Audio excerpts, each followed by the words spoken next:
19তম তারাবির পঠিতব্য অংশ কোরআনের 22 নম্বর পারা। এই পারায় রয়েছে সূরা আহজাবের শেষ অংশ, সূরা সাবা, সূরা ফাতির ও সূরা ইয়াসিনের কিছু অংশ। ঘটনাবলী। যায়েদ বিন হারেস রাদিয়াল্লাহু তাআলা আনহু ছিলেন প্রিয় নবী সাল্লাল্লাহু আলাইহি ওয়াসাল্লাম এর পালক পুত্র। নবীজির ফুফাতো বোন জায়নাবের সাথে তার বিয়ে হয়, কিন্তু দীর্ঘদিন অতিবাহিত হওয়ার পরও সংসারে বনিবনা হচ্ছিল না।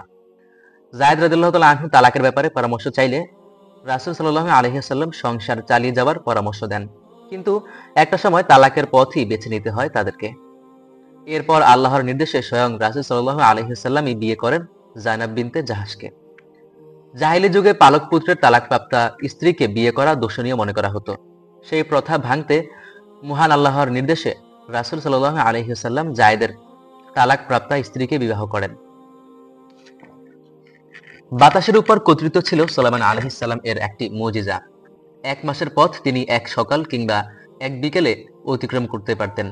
কোন কোন বর্ণনা মতে তার সিংহাসন বাতাসে উড়ে চলত।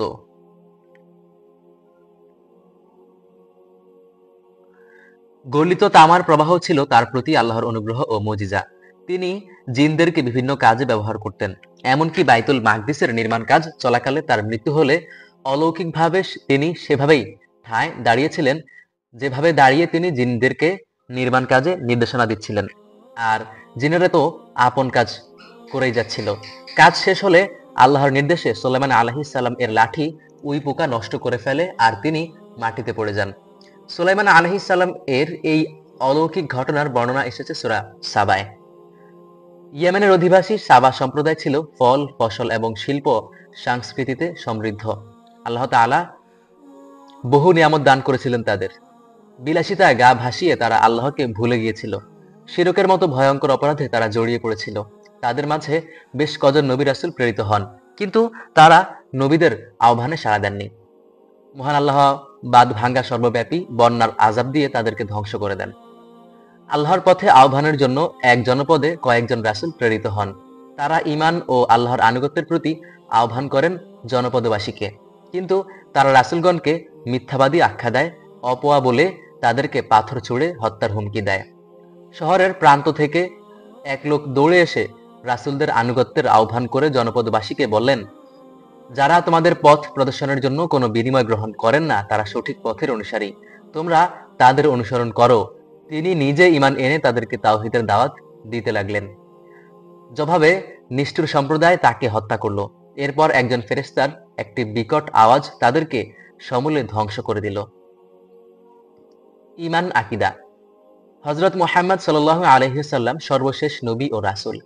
রাসূলের পর সংঘটিত হবে মহাপ্রলয়। অগণিত হাদিসে বিষয়টি বর্ণিত হয়েছে। কোরআনেও বিষয়টি উল্লেখ করেছেন মহান আল্লাহ তাআলা। ঈমানের গুরুত্বপূর্ণ স্তম্ভ তাকদীর। কোন নারী যা গর্ভে ধারণ করে এবং যা প্রসব করেন তার বিস্তারিত সবই আল্লাহ জানেন। মানুষের লম্বা এবং সংক্ষিপ্ত হায়াত এর সবই আল্লাহর কিতাবে লিপিবদ্ধ আছে। আদেশ।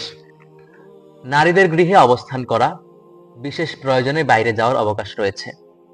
সালাত আদায় করা, যাকাত আদায় করা, রাসূলের আনুগত্য করা, অধিক পরিমাণে আল্লাহর জিকির অর্থাৎ স্মরণ করা, সকাল সন্ধ্যায় আল্লাহর তাসবিহ পাঠ করা, আল্লাহর উপর ভরসা করা, গায়েবে মাহরাম নারীদের কাছে কিছু চাওয়ার প্রয়োজন হলে পর্দার আড়াল থেকে চাওয়া, রাসূলের প্রতি দুরূদ ও সালাম পাঠ করা, তাকওয়া অবলম্বন করা এবং সত্য সঠিক কথা বলা, সৎ কর্ম করা, আল্লাহর কৃতজ্ঞতা প্রকাশ করা, আল্লাহর নিয়ামতের কথা স্মরণ করা, শয়তানকে শত্রু গণ্য করা। নিষেধ। মহিলাদের জন্য পরপুরুষের সঙ্গে কথা বলার সময় কোমলতা অবলম্বন না করা, মুসলিম নারীদের জন্য জাহিলি যুগের মতো সৌন্দর্য প্রদর্শন না করা, কাফির মুনাফিকদের আনুগত্য না করা, অনুমতি ব্যতীত কারো ঘরে প্রবেশ না করা। বিধিবিধান। মুসলিম নারীকে মাথার উপর ওড়না টেনে পর্দার নির্দেশনা দেওয়া হয়েছে। এটা মুসলিম নারীর আভিজাত্যের প্রতীক। কেউ যেন তাদেরকে উত্ত্যক্ত বা কুকল্পনা করার সুযোগ না পায়, এজন্য পর্দার বিধান। এছাড়া জাহিলি যুগের নারীদের মতো সাজসজ্জা প্রদর্শন করা নিষেধ। মুসলিম নারীর কোমলতা এড়িয়ে স্বাভাবিকভাবে কথা বলবে, সেই বিধানও বর্ণিত হয়েছে। নির্জনবাস বা সহবাসের পূর্বেই যদি তালাক হয়ে যায় তবে স্ত্রীকে অন্যত্র বিবাহ বন্ধনে আবদ্ধ হতে ইদ্যত পালন করতে হবে না। সাধারণ সময়ের মতো এক্ষেত্রেও কলহপূর্ণ বিচ্ছেদ না ঘটিয়ে শান্তি ও সৌহার্দ্যের সাথে স্ত্রীকে বিদায় দেবে। এটা স্বামীর কর্তব্য। রাসূলের মৃত্যুর পর নবী পত্নীগণকে বিয়ে করা হারাম। মহান আল্লাহ বিশেষ কল্যাণ বিবেচনায় শুধু রাসূলের জন্য 4-এর অধিক বহু বিবাহের অনুমতি দিয়েছেন, যা অন্য কারো জন্য প্রযোজ্য নয়। দৃষ্টান্ত: যারা হঠকারিতার কারণে সত্য গ্রহণ করেনি তাদেরকে অন্ধের সাথে এবং তাদের কুফরকে অন্ধকারের সাথে তুলনা করা হয়েছে। আর যারা সত্য গ্রহণ করেছে তাদের চক্ষুষ্মান লোকের সাথে এবং তাদের ঈমানকে আলোর সাথে তুলনা করা হয়েছে। ঈমানদারদের জান্নাতকে ছায়া এবং কাফিরদের জাহান্নামকে রৌদ্র বলে অভিহিত করা হয়েছে। সত্য গ্রহণের যোগ্যতা হারিয়ে ফেলা কাফিরদেরকে মৃত মানুষের সঙ্গে আর সত্য গ্রহণের যোগ্যতা সম্পন্নদেরকে জীবিত মানুষের সঙ্গে তুলনা করা হয়েছে। সুসংবাদ ও সতর্কবার্তা: যারা আল্লাহর প্রতি কুফরি করে তাদের ব্যাপারে কঠোর শাস্তি এবং যারা তার প্রতি ঈমান আনে ও সৎকর্ম করে তাদেরকে মহা প্রতিদানের সুসংবাদ দেওয়া হয়েছে। কিয়ামতের দিন কেউ কারো পাপের বোঝা বহন করবে না, এমনকি নিকটাত্মীয়দেরকে ডেকেও সেদিন সাড়া পাওয়া যাবে না। পার্থিব জীবন ও শয়তানের দ্বারা ধোঁকা খাওয়া বিষয়ে সতর্ক করা হয়েছে। আল্লাহ তাআলা বলেন, হে মানুষ, নিশ্চয়ই আল্লাহর ওয়াদা সত্য, সুতরাং পার্থিব জীবন যেন কোনোভাবেই তোমাদের ধোঁকায় না ফেলে, আর আল্লাহ সম্পর্কেও যেন মহা ধোঁকাবাজ শয়তান তোমাদের ধোঁকায় না ফেলে। নবীর প্রতি দুরূদ পাঠের নির্দেশ: মহান আল্লাহ তার নবী সাল্লাল্লাহু আলাইহি ওয়াসাল্লাম এর প্রতি রহমত বর্ষণ করেন। ফেরেশতাগণও তার প্রতি সালাম দুরূদ প্রেরণ করেন। মহান আল্লাহ মুমিনদেরকেও তার প্রতি সালাত ও সালাম, রহমত, শান্তির দোয়া পেশ করতে নির্দেশ দিয়েছেন। যে ব্যক্তি রাসূল সাল্লাল্লাহু আলাইহি ওয়াসাল্লাম এর প্রতি একবার দুরূদ পাঠ করবে, মহান আল্লাহ তার উপর 10 বার রহমত নাজিল করবেন। যে কাজ সর্বাধিক করার নির্দেশ দেওয়া হয়েছে: কোরআনে কেবল একটি কাজই অধিক পরিমাণে করার নির্দেশ দেওয়া হয়েছে, সেটি হলো আল্লাহর জিকির। একাধিক স্থানে একই আদেশ করেছেন আল্লাহ তাআলা। আল্লাহ ও তার রাসূলের নির্দেশের বেলায় মুমিনের কোনো ইখতিয়ার থাকে না। আল্লাহ এবং রাসূলের কোনো বিষয়ের ফায়সালা প্রদান করলে মুমিন নরনারীর সে বিষয়ে আর কোনো ইখতিয়ার থাকে না। মানব জাতির কাঁধে আমানত পালনের দায়িত্ব: মহান আল্লাহ তাআলা আকাশ, জমিন ও পাহাড়ের মতো বড় বড় সৃষ্টির কাছে আমানত অর্থাৎ নিজের স্বাধীন ইচ্ছায় আল্লাহর আদেশ নিষেধ পালনের দায়িত্ব পেশ করেন। তারা সবাই অপারগতা প্রকাশ করে, কিন্তু মানুষ সেই আমানতের বোঝা বহন করার দায়িত্ব নিজের কাঁধে তুলে নেয়। মানুষের মধ্যে যারা তা রক্ষা করতে পারেনি তাদেরকে আল্লাহ জালিম ও অজ্ঞ বলেছেন। রাসূলের 5টি বিশেষ গুণ: মহান আল্লাহ তাআলা তাকে সাক্ষ্যদাতা, সুসংবাদদাতা, ভীতি প্রদর্শনকারী, আল্লাহর দিকে মানুষকে আহ্বানকারী ও আলো বিতরণকারী প্রদীপ করে প্রেরণ করেছেন। মুমিন নারী পুরুষের 10টি বিশেষ গুণ: কর্মফল ও আখিরাতের প্রতিদানে নারী পুরুষের কোনো তারতম্য নেই। 10টি গুণের অধিকারী মুমিন নারী পুরুষের জন্য মহান আল্লাহ ক্ষমা ও মহা প্রতিদান প্রস্তুত রাখার ঘোষণা দিয়েছেন। 1. ইসলাম পালনকারী পুরুষ ও নারী। ঈমান আনয়নকারী পুরুষ ও নারী। 3. আল্লাহর অনুগত পুরুষ ও নারী। 4. সত্যবাদী পুরুষ ও নারী। 5. ধৈর্য ধারণকারী পুরুষ ও নারী। 6. আল্লাহর প্রতি বিনীত পুরুষ ও নারী। 7. দানশীল পুরুষ ও নারী। 8. সিয়াম পালনকারী পুরুষ ও নারী। 9. চরিত্র হেফাজতকারী পুরুষ ও নারী। 10. অধিক পরিমাণে আল্লাহর জিকিরকারী পুরুষ ও নারী। নবী পত্নীদের মাধ্যমে সমগ্র নারী জাতির প্রতি নির্দেশনা: পর পুরুষের সঙ্গে কথা বলার প্রয়োজন হলে কোমলতা পরিহার করে স্বাভাবিকভাবে কথা বলো। গৃহে অবস্থান করা, প্রয়োজনে শালীনতার সাথে বাইরে যাওয়া যাবে। জাহিলি যুগের নারীদের মতো সৌন্দর্য প্রদর্শন না করা। নিয়মিত সালাত আদায় করা, জাকাত আদায় করা, আল্লাহ ও তার রাসূলের আনুগত্য করা, ঘরে আল্লাহর আয়াত ও হিকমার যেসব কথা পাঠ করা হয় সেগুলো স্মরণ রাখা। মুসলিম 3 প্রকার: এক শ্রেণীর লোক যারা আল্লাহর প্রতি ঈমান আনা সত্ত্বেও আল্লাহর আদেশ নিষেধ যথাযথভাবে পালন করে না, এরা হলো জালিম, নিজেদের প্রতি অবিচারকারী। আর যারা আদেশ নিষেধ মেনে চলে কিন্তু কিছু নফল মুস্তাহাব পালন করে না, তারা মধ্যম শ্রেণীর অন্তর্ভুক্ত। আরেক শ্রেণীর লোক যারা ফরজ ওয়াজিব মেনে চলে, হারাম পরিহার করে, নফল মুস্তাহাবও পালন করে, এরা অগ্রগামী মুসলিম। জাহান্নামীদের আর্তনাদ ও কাকুতি: কিয়ামতের দিন জাহান্নামীরা হৃদয় ছেঁড়া আর্তনাদ করে পুনরায় পৃথিবীতে আসার আকুতি জানাবে। তখন বলা হবে, তোমাদের কি যথেষ্ট সুযোগ দেওয়া হয়নি? তখন চাইলে তো সতর্ক হতে পারতে, আর তোমাদের কাছে সতর্ককারীও এসেছিলেন।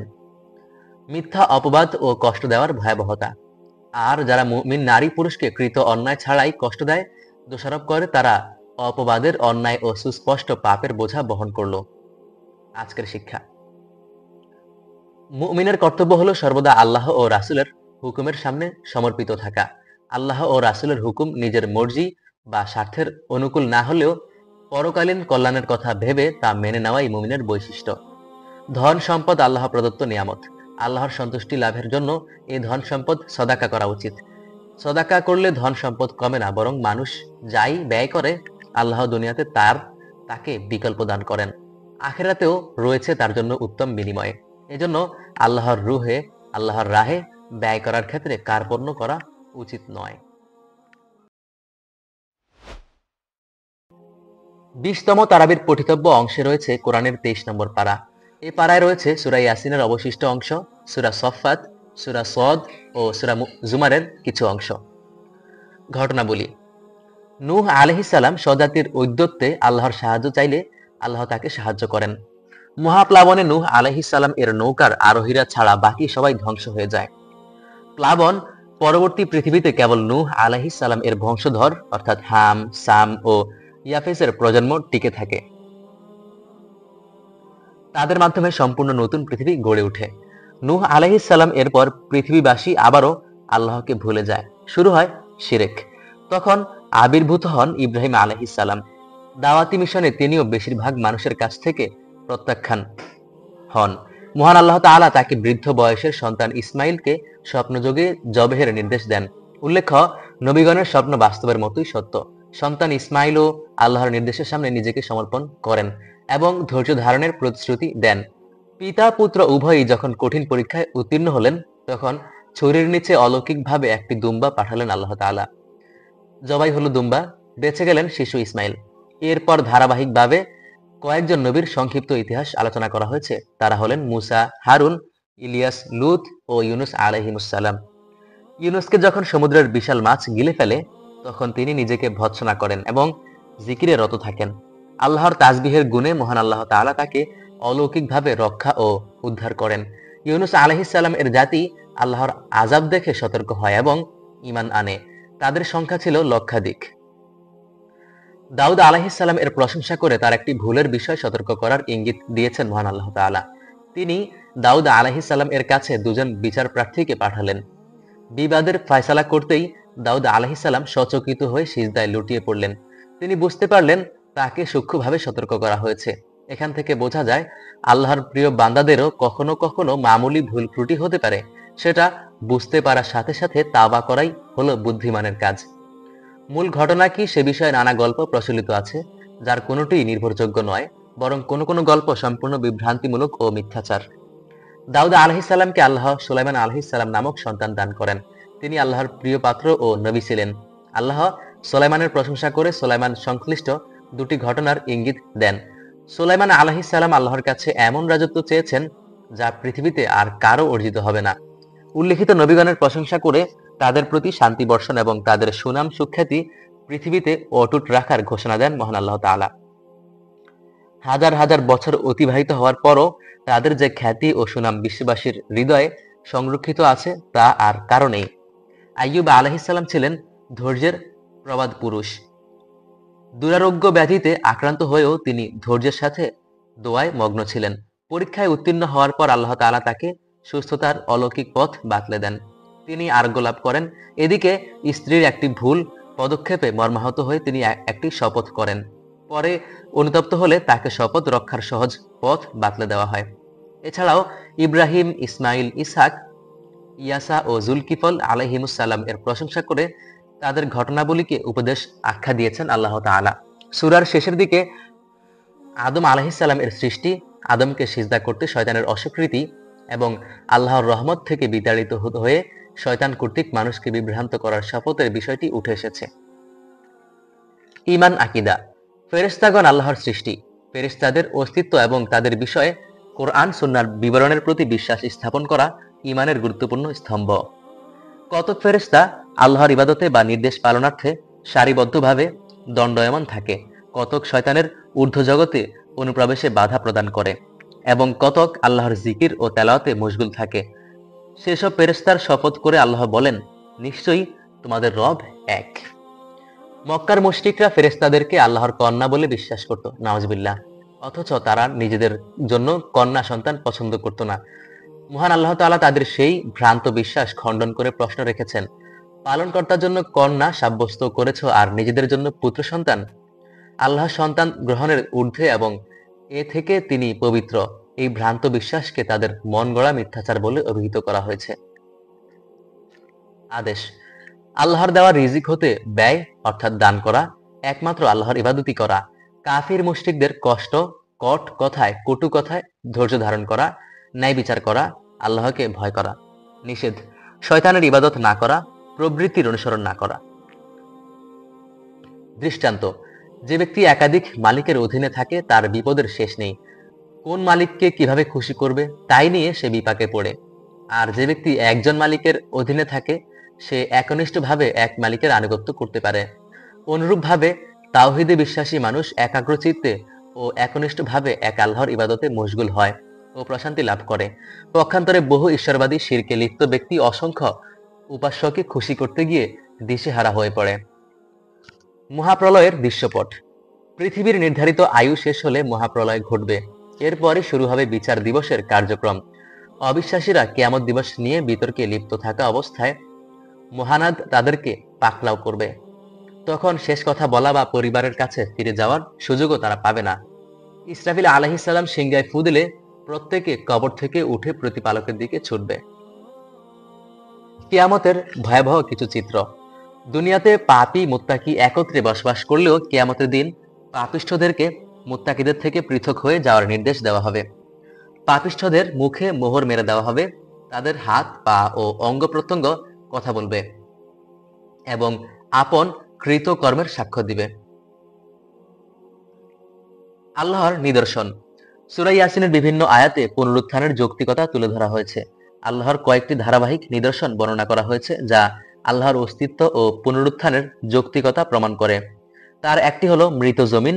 মহান আল্লাহ তাআলা মৃত জমিনকে প্রাণবন্ত ও সজীব করেন, মানুষ তা থেকে আহার করে। এটি আল্লাহর অস্তিত্ব, কুদরত ও মৃতদের পুনরায় জীবিত করার নিদর্শন। এছাড়াও রাত, দিন, সূর্য, চন্দ্রের আপন আপন কক্ষপথ বিচরণ এবং সমুদ্র ভ্রমণে আল্লাহর নিদর্শন রয়েছে। মর্যাদা ও প্রতিদান: পুরো কোরআন জুড়ে জান্নাতীদের বিভিন্ন নিয়ামতের বর্ণনা রয়েছে। সূরা ইয়াসিনে বলা হয়েছে, জান্নাতীরা আরামদায়ক আসনে সস্ত্রীক হেলান দিয়ে থাকবে, তারা সেখানে যা চাইবে তাই পাবে। সূরা সফফাতে জান্নাতীদের মাঝে ঘুরে ঘুরে স্বচ্ছ সুরাপাত্র পরিবেশনের কথা বলা হয়েছে, তাতে কেউ মাতাল হবে না, তাদের সাথে থাকবে আনত নয়না সঙ্গিনী। বলা বাহুল্য, জান্নাতের নিয়ামত পৃথিবীর কোনো কিছুর সাথে তুলনীয় নয়। ধৈর্য মুমিনের সাথে এমন এক মহামূল্যবান গুণ, আল্লাহ ধৈর্যশীলদের হিসাব ছাড়া প্রতিদান দেওয়ার ঘোষণা দিয়েছেন। ইসলাম জ্ঞানের ধর্ম। কোরআনের প্রথম নির্দেশই হলো পড়ো। সূরা জুমারে জ্ঞানীদের মর্যাদা উল্লেখ করে ঘোষণা করা হয়েছে, যারা জানে আর যারা জানে না তারা সমান হতে পারে না। মানুষের মন্দ প্রকৃতি। মানুষের একটা মন্দ প্রকৃতি হলো বিপদ আপদে আল্লাহকে ডাকে এবং আল্লাহর দিকে ধাবিত হয়, আর যখন বিপদ কেটে যায় এবং আল্লাহর নিয়ামত ও প্রাচুর্য লাভ করে সে তখন অতীত অর্থাৎ কাকুতি মিনতি করে যে দোয়া করেছিল তা ভুলে যায়, নিয়ামতের জন্য আল্লাহকে ছেড়ে নিজের বা অন্যের কৃতিত্ব দেয় এবং শিরকে লিপ্ত হয়। এরকম অকৃতজ্ঞকে পার্থিব জীবনের যৎ সামান্য ভোগের পর জাহান্নামী হওয়ার ঘোষণা দেওয়া হয়েছে। চিরশত্রুর বিষয়ে মানুষ সবচেয়ে বেশি উদাসীন। কোরআনের অন্তত 7 জায়গায় মহান আল্লাহ তাআলা আমাদের সতর্ক করেছেন যে শয়তান আমাদের প্রকাশ্য শত্রু। শয়তানকে আমরা দেখতে না পেলেও তার কর্মকাণ্ড প্রতিনিয়তই আমরা প্রত্যক্ষ করি, সেই আমাদের প্রকৃত শত্রু। আল্লাহর নির্দেশ আদমকে সিজদা করতে অস্বীকৃতি জানানোর পর যখন আল্লাহ তাকে জান্নাত ও আল্লাহর রহমত থেকে বিতাড়িত করেন, সে আদম সন্তানকে পথহারা করার সংকল্প ও পরিকল্পনার কথা জানায়। আফসোসের বিষয় হলো সবচেয়ে বড় শত্রু সম্পর্কে আমরা সবচেয়ে বেশি উদাসীন। সুসংবাদ: যারা তাগুতের দাসত্ব পরিহার করে আল্লাহমুখী হতে পেরেছে, মহান আল্লাহ স্বয়ং তাদের জন্য সুসংবাদ দিয়েছেন এবং রাসূলকেও এমন বান্দাদের সুসংবাদ দিতে নির্দেশ করেছেন। জান্নাতের একটি অসাধারণ ও তাৎপর্যপূর্ণ মুহূর্ত। জান্নাতীদের পারস্পরিক কথোপকথনের একটি অসাধারণ ও শিক্ষণীয় মুহূর্তের বর্ণনা রয়েছে সূরা সফফাতে। জান্নাতীদের একান্ত আড্ডায় একজন জান্নাতী তার পার্থিব জীবনের এক সংশয়বাদী বন্ধুর ঘটনা শোনাবে অন্য জান্নাতীদের। সেই সংশয়বাদী বন্ধু ইমানদার বন্ধুর বিশ্বাস নিয়ে সন্দেহ পোষণ করত এবং তাচ্ছিল্য করত। এক পর্যায়ে এই জান্নাতি বন্ধু সংশয়বাদী বন্ধুর জাহান্নামের করুণ পরিণতি দেখাবে অন্য জান্নাতি বন্ধুদের। অবিশ্বাসী বন্ধুর খপ্পরে পড়েও সে কুফরের পথে পা বাড়ায়নি, এজন্য সে আল্লাহর অনুগ্রহকে বড় করে দেখবে। আজকের শিক্ষা। মহান আল্লাহ অভাবী ও দুর্দশাগ্রস্তদের ডাকে সর্বোত্তম সাড়াদানকারী। কেউ ধৈর্যের সাথে দোয়ার শর্তাবলী পূরণ করে আল্লাহর কাছে কায়মনোবাক্যে প্রার্থনা করতে থাকলে তিনি অবশ্যই সে প্রার্থনা কবুল করেন। সূরা মারিয়ামে জাকারিয়া আলাইহিস সালাম এর উক্তি বর্ণিত হয়েছে যে তিনি আল্লাহকে ডেকে কখনো ব্যর্থ হননি। সুতরাং মনের সব দুঃখ কষ্ট একান্তে আল্লাহকে বলা উচিত। এতে অন্তরের প্রশান্তি লাভ হবে এবং আল্লাহর পক্ষ থেকেও সাড়া মিলবে। কেউ কারো পাপের বোঝা বহন করবে না, এ কথাটি কোরআনের অন্তত 7 জায়গায় উল্লেখ হয়েছে। সুতরাং কারো প্ররোচনায় গুনাহে লিপ্ত হওয়া বুদ্ধিমানের কাজ নয়। প্ররোচনাকারী তার প্ররোচনার কারণে গুনাহগার হলেও প্ররোচিত ব্যক্তিকে নিজের গুনাহের বোঝা ঠিকই বহন করতে হবে। কিয়ামতের দিন জাহান্নামীরা কুমন্ত্রণাদারী শয়তানকে দোষারোপ করবে, কিন্তু তাতে শেষ রক্ষা হবে না। আজকের দোয়া। রব্বি হাবলি মিনাস সলিহিন, হে আমার রব, আপনি আমাকে সৎকর্মপরায়ণ সন্তান দান করুন।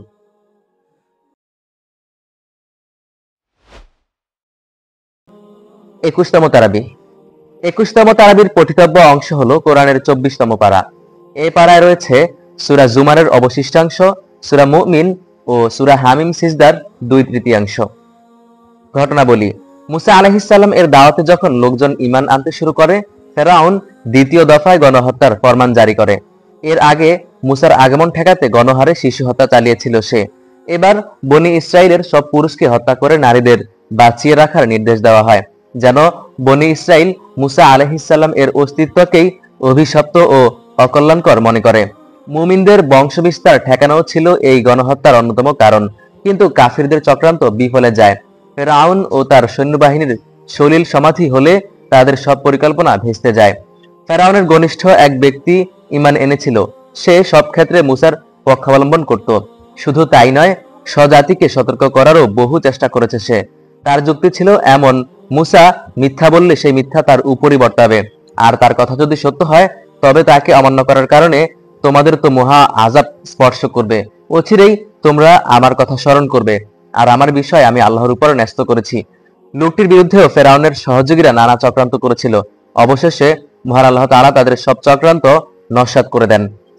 আদ ও সামুদ জাতি অহংকারবশত আল্লাহ তাআলা আহ্বানকে প্রত্যাখ্যান করে। নবীগণ আলাইহিমুস সালাম তাদেরকে আযাবের ভয় দেখালে সেটা নিয়েও তারা উপহাস করতে ছাড়ে না, এমনকি তারা নবীদেরকে আল্লাহর আযাব আনতে বলে। অবশেষে ঝড়, বজ্র ও মহানিনাদের শাস্তি পাঠিয়ে সমূলে ধ্বংস করে দেন আল্লাহ তাআলা। এ ছিল দুনিয়ার আযাবের লাঞ্ছনা। তাদের জন্য আখিরাতের আযাব হবে আরো লাঞ্ছনাদায়ক। সেদিন তাদের চোখ, কান ও চামড়া পর্যন্ত তাদের কৃতকর্মের সাক্ষ্য দেবে। তখন তারা অঙ্গ প্রত্যঙ্গকে ভর্ৎসনা করবে। অঙ্গ প্রত্যঙ্গ বলে উঠবে, যে আল্লাহ সবকিছুকে বাক শক্তি দিয়েছেন, তিনি আমাদেরকেও কথা বলার শক্তি দান করেছেন। ঈমান আকীদা। মহাপ্রলয়ের সময় 2 বার সিংহায় ফু দেওয়া হবে। প্রথম ফু এর পর ব্যতিক্রম ছাড়া সবাই মূর্ছা যাবে। দ্বিতীয় ফু এর পর সবাই পুনরুত্থানের জন্য উঠে দাঁড়াবে। শিরক হলো ঈমান ও আমল বিধ্বংসী পাপ। সকল নবী রাসূলের প্রতি আল্লাহর মৌলিক ফরমান ছিল, শিরকে লিপ্ত ব্যক্তির সকল ভালো কাজ বরবাদ হয়ে যাবে এবং তাদের ক্ষতিগ্রস্তদের অন্তর্ভুক্ত হওয়া সুনিশ্চিত।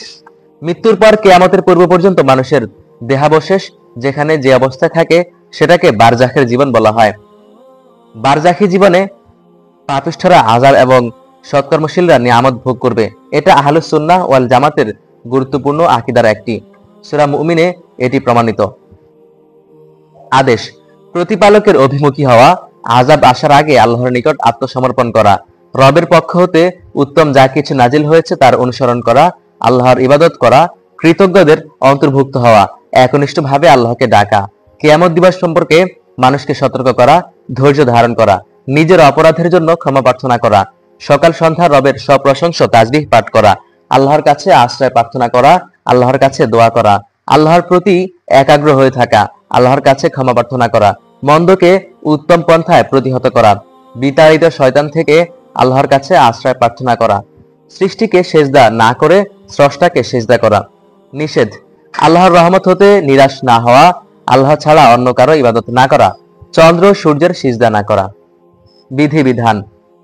গায়রে মাহরাম নারীর সৌন্দর্য কিংবা কারো ব্যক্তিগত বিষয়ের প্রতি দৃষ্টিপাত করা এবং মনে মনে খারাপ জল্পনা কল্পনা করা জায়েজ নয়। মহান আল্লাহ তাআলা বলেন, চোখের অসততা এবং অন্তর যেসব বিষয় লুকিয়ে রাখে আল্লাহ সবই জানেন। সবচেয়ে উত্তম কথা, আল্লাহ তাআলা বলেন, ওয়ামান আহসানু কাওলাম মিম্মান দাআ ইলাল্লাহ ওয়া আমিলা সলিহান ওয়া ক্বালা ইন্নানি মিনাল মুসলিমিন। তার চেয়ে উত্তম কথা আর কার হতে পারে, যে ব্যক্তি মানুষকে আল্লাহর দিকে আহ্বান করে, নিজে ভালো কাজ করে এবং বলে আমি মুসলিমদের একজন। দোয়া কবুলের প্রতিশ্রুতি। দোয়া ইবাদতের মূল। হাদিসে দোয়াকে ইবাদত বলা হয়েছে। আল্লাহর কাছে প্রার্থনা করতে কখনো কার্পণ্য করা উচিত নয়। অনেকে নিজে দোয়া করতে চান না, দোয়া কবুল নিয়ে হীনমন্যতায় ভোগেন। দোয়া করলে মহান আল্লাহ তাআলা দোয়া কবুলের প্রতিশ্রুতি দিয়েছেন। আল্লাহ সব গুনাহ ক্ষমা করে দেবেন। বিপদে পড়লে কিংবা পাপ সংঘটিত হলে নিরাশ হওয়া মুমিনের শান নয়। কোরআনে নৈরাশ্যকে কাফিরদের কাজ উল্লেখ করা হয়েছে। অপরাধী ও গুনাহগার সত্যিকারের অনুতাপ ও তাওবা করলে মহান আল্লাহ তাআলা ক্ষমা করে দেন। আল্লাহ তাআলা বলেন, লা তাকুনাতু মির রাহমাতিল্লাহ ইন্নাল্লাহা ইয়াগফিরুয যুনুবা জামিআ ইন্নাহু হুয়াল গফুরুর রহিম। তোমরা আল্লাহর অনুগ্রহ থেকে নিরাশ হও না, নিশ্চয়ই আল্লাহ সকল গুনাহ মাফ করে দেবেন। আল্লাহর কয়েকটি বৈশিষ্ট্য। ভয় ও আশার সমন্বয়ের নাম ঈমান। সূরা মুমিনের শুরুতে মহান আল্লাহ তাআলার এমন কয়েকটি গুণের বর্ণনা দেওয়া হয়েছে যা মুমিনের জন্য আশার আলো এবং একই সাথে সতর্ককারীও। গুণগুলো হলো, তিনি পরাক্রমশালী, সর্বজ্ঞানী, পাপ ক্ষমাকারী, তাওবা কবুলকারী, কঠিন শাস্তিদাতা ও অত্যন্ত শক্তিমান। পাপিষ্ঠদের আক্ষেপের কয়েকটি চিত্র। অতর্কিতভাবে প্রতিশ্রুতি শাস্তি এসে পড়ার পর পাপিষ্ঠদের সম্ভাব্য আফসোসের কয়েকটি চিত্র তুলে ধরা হয়েছে সূরা জুমারে। কারো আফসোস হবে আল্লাহর ব্যাপারে অবহেলা ও দ্বীনের বিষয়ে ঠাট্টা বিদ্রূপের জন্য, কারো আফসোস হবে হেদায়েত প্রাপ্ত ও মুত্তাকি না হওয়ার জন্য। আযাব প্রত্যক্ষ করার পর কেউ কেউ পুনরায় পৃথিবীতে ফিরে যাওয়ার এবং সৎকর্মশীলদের অন্তর্ভুক্ত হওয়ার আফসোস করবে। কাফিরদের জাহান্নামে ও মুত্তাকিদের জান্নাতে প্রবেশের দৃশ্য। কিয়ামতের দিন কাফির ও মুশরিকদেরকে ধাওয়া করে জাহান্নামের দিকে নিয়ে যাওয়া হবে। জাহান্নামের প্রহরী জিজ্ঞেস করবে, তোমাদের কাছে কি আল্লাহর রাসূলগণ আসেননি? তারা কি এই দিনের ব্যাপারে সতর্ক করেননি? তারা স্বীকার করে বলবে, আল্লাহর আযাব অবিশ্বাসীদের জন্য অবধারিত। সবচেয়ে কষ্টের বিষয় হলো, সেই আযাবে তারা অনন্তকাল থাকবে। আর মুত্তাকিদেরকে সসম্মানে জান্নাতের দিকে নিয়ে যাওয়া হবে। ফেরেশতা তাদেরকে অভ্যর্থনা জানাবেন, চিরকাল জান্নাতে বসবাসের সুসংবাদ দেবেন। আল্লাহর প্রতিশ্রুতি সত্য হওয়ায় তারা আল্লাহর প্রশংসা করবে। জাহান্নামের বিভীষিকাময় শাস্তির কয়েকটি চিত্র। জাহান্নামের আযাব এত বিভীষিকাময় হবে যে পাপিষ্ঠ ও অপরাধীরা দুনিয়ার সমস্ত সম্পদ বরং তার দ্বিগুণ সম্পদও যদি পেত, তবে তার বিনিময়ে জাহান্নামের আযাব থেকে মুক্তি পেতে চাইত। জাহান্নামীরা নিজেদের সব ভুলে স্বীকার করে জাহান্নাম থেকে মুক্তির কোনো পথ খোলা আছে কিনা আল্লাহর কাছে জানতে চাইবে। জবাবে কেবল তাদের ঈমানের দাওয়াত প্রত্যাখ্যানের ইতিহাস শোনানো হবে। মুক্তি সেদিন সুদূর পরাহত হবে। জাহান্নামীরা জাহান্নামের প্রহরীকে বলবে, তোমরা তোমাদের রবের কাছে একটু দোয়া করো, তিনি যেন আমাদের শাস্তি লাঘব করে দেন। সুসংবাদ ও সতর্কবার্তা। যারা জীবদ্দশা মহান আল্লাহকে রব হিসেবে স্বীকার করেছে এবং তার উপর আজীবন অটল অবিচল থেকে সরল সঠিক পথে পরিচালিত হয়েছে, তাদের মৃত্যু কিংবা কবর থেকে পুনরুত্থানের সময় ফেরেশতাগণ সুসংবাদ প্রদান করে বলবেন, তোমরা ভয় বা দুশ্চিন্তা করবে না, প্রতিশ্রুত জান্নাতের সুসংবাদ গ্রহণ করো। আমরা দুনিয়ার জীবনে তোমাদের সাক্ষী ছিলাম, আখিরাতেও সাক্ষী থাকবো। মহা ক্ষমাশীল অতি দয়ালু আল্লাহর তরফ থেকে প্রাথমিক আতিথেয়তা স্বরূপ তোমাদের জন্য জান্নাতে থাকবে সেসব নিয়ামত যা তোমাদের মন চাইবে এবং যা তোমরা ফরমায়েশ করবে। আরশ ও মহান মর্যাদার অধিকারী আল্লাহ যাকে ইচ্ছা তাকে নবী রাসূল করে তার কাছে ওহী প্রেরণ করেন, যেন তারা আল্লাহর সঙ্গে সাক্ষাৎ দিবস সম্পর্কে জাতিকে সতর্ক করেন। মহান আল্লাহ তাআলা বলেন, হে রাসূল, তাদেরকে সতর্ক করে দাও আসন্ন দিন সম্পর্কে, যখন বেদম কষ্টে মানুষের প্রাণ কণ্ঠাগত হবে। জালিমদের থাকবে না কোনো বন্ধু এবং কোনো সুপারিশকারী যার কথা গ্রহণ করা হবে। আজকের শিক্ষা। আজ সামুদ সহ পৃথিবীর বহু জাতি নিজেদের উন্নতি ও সমৃদ্ধিতে অহংকারী হয়ে আল্লাহ এবং আখিরাতকে অস্বীকার করেছে। আল্লাহর বাণীর প্রচারকদের মিথ্যা প্রতিপন্ন করেছে। তারা কল্পনা করেনি যে তাদের অহংকার একসময় চূর্ণ বিচূর্ণ হবে, তারা করুণ শাস্তির মুখোমুখি হবে। কোরআন জুড়ে মানব ইতিহাসের সেই বাস্তব ঘটনা বারবার তুলে ধরে সতর্ক করেছেন আল্লাহ তাআলা। আজও আমরা অনেকে জ্ঞান বিজ্ঞানের উৎকর্ষ, রঙিন ও বিলাসী জীবনে মত্ত হয়ে সেই অভাগাদের পথ বেছে নিয়েছি। কিন্তু মনে রাখতে হবে, আমরা ভুল করলেও আল্লাহ অমোঘ নিয়মে কোনো ভুল হবে না। সব যুগেই অশান্তি সৃষ্টিকারীরা শান্তির পথযাত্রীদেরকে ফাসাদকারী আখ্যা দিয়েছে। যেমন মুসা আলাইহিস সালাম ফাসাদ সৃষ্টি করবে বলে আশঙ্কা করছিল গণহত্যাকারী ও চরম অত্যাচারী ফেরাউন। একা হলেও সত্যের পথে অবিচল থাকতে হবে, সাহস হারানো যাবে না, বাতিলের সাথে আপোষ করা যাবে না। মানুষ বিপদগামী হয় শয়তানের প্ররোচনা এবং পরিবেশ ও মন্দ সঙ্গের কারণে। সেজন্য জাহান্নামীরা কিয়ামতের দিবসে আল্লাহকে বলবে, যেসব শয়তান ও মানুষ আমাদেরকে বিপদগামী করেছিল তাদের একটু দেখিয়ে দিন, তাদেরকে আমরা পায়ের নিচে ফেলে লাঞ্ছিত করতে চাই। ভালো এবং মন্দ কাজের ফলাফল সব ব্যক্তির কাঁধে অর্পিত হবে। মহান আল্লাহ কারো প্রতি জুলুম করবেন না। আজকের দোয়া, জান্নাতীদের জন্য ফেরেশতাদের দোয়া। রব্বানা ওয়াসিআত কুল্লা শাইইন রাহমাতাও ওয়া ইলমা ফাগফির লিল্লাযিনা তাবু ওয়া তাবাউ সাবিলাকা ওয়া কিহিম আযাবাল জাহিম। রব্বানা ওয়া আদখিলহুম জান্নাতি আদন আল্লাতী ওয়া'আদতাহুম ওয়া মান সালাহা মিন আবাইহিম ওয়া আজওয়াজিহিম ওয়া যুররিয়াতিহিম ইন্নাকা আনতাল আজিজুল হাকীম। হে আমাদের প্রতিপালক, আপনার রহমত ও জ্ঞান সমস্ত কিছু জুড়ে ব্যপ্ত। সুতরাং যারা তাওবা করেছে ও আপনার পথের অনুসারী হয়েছে তাদেরকে ক্ষমা করে দিন এবং তাদেরকে জাহান্নামের আযাব থেকে রক্ষা করুন। হে আমাদের প্রতিপালক, তাদেরকে দাখিল করুন স্থায়ী জান্নাতে, যার ওয়াদা আপনি তাদের সাথে করেছেন, এবং তাদের পিতা মাতা, স্ত্রী ও সন্তানদের মধ্যে যারা নেক লোক তাদেরকেও। নিশ্চয়ই আপনি পরাক্রমশালী, প্রজ্ঞাময়। এবং তাদেরকে সকল মন্দ বিষয় থেকে রক্ষা করুন। সেদিন আপনি যাকে সব মন্দ থেকে রক্ষা করবেন তার প্রতি আপনি অবশ্যই দয়া করবেন, আর এটাই মহা সাফল্য।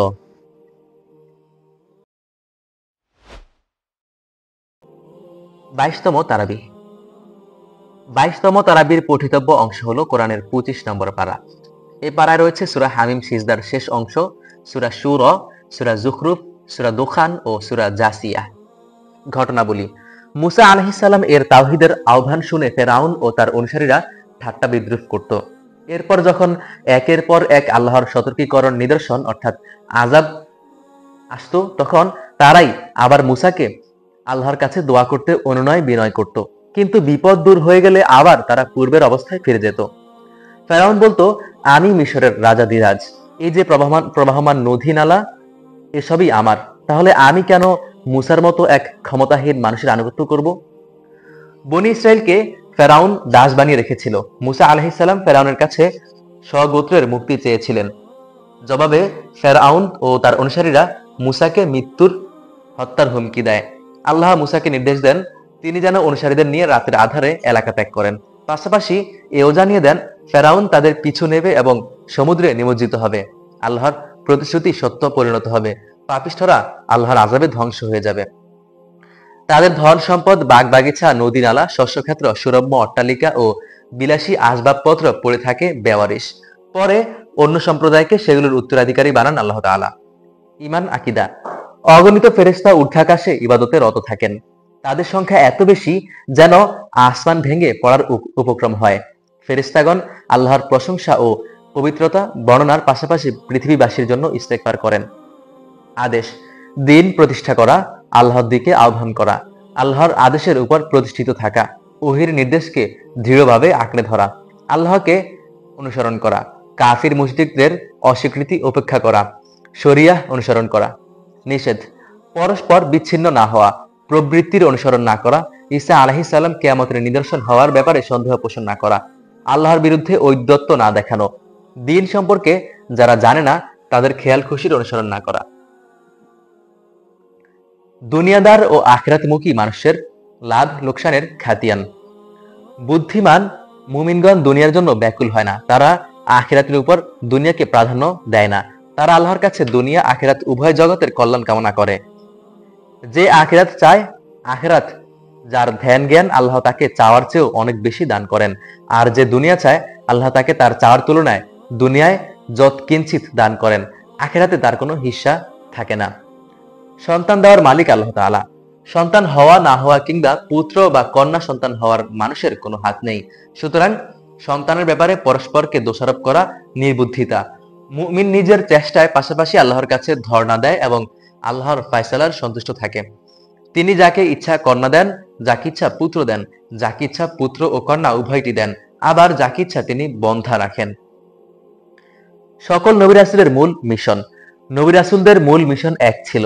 সবার আকীদা, বিশ্বাসের মৌলিকত্ব, ইবাদতের ধারণা ও আখলাকের চেতনা ছিল এক। শুধু কালভেদে শাখাগত বিষয়ে পার্থক্য ছিল। দিনের যা কিছু বিধিবদ্ধ করা হয়েছে তা মানুষের কল্যাণের জন্যই করা হয়েছে। আদম আলাইহিস সালাম প্রথম নবী হলেও নূহ আলাইহিস সালাম ছিলেন প্রথম রাসূল। শরঈ বিধিবিধানের পূর্ণাঙ্গ ধারা তার থেকে আরম্ভ হয়।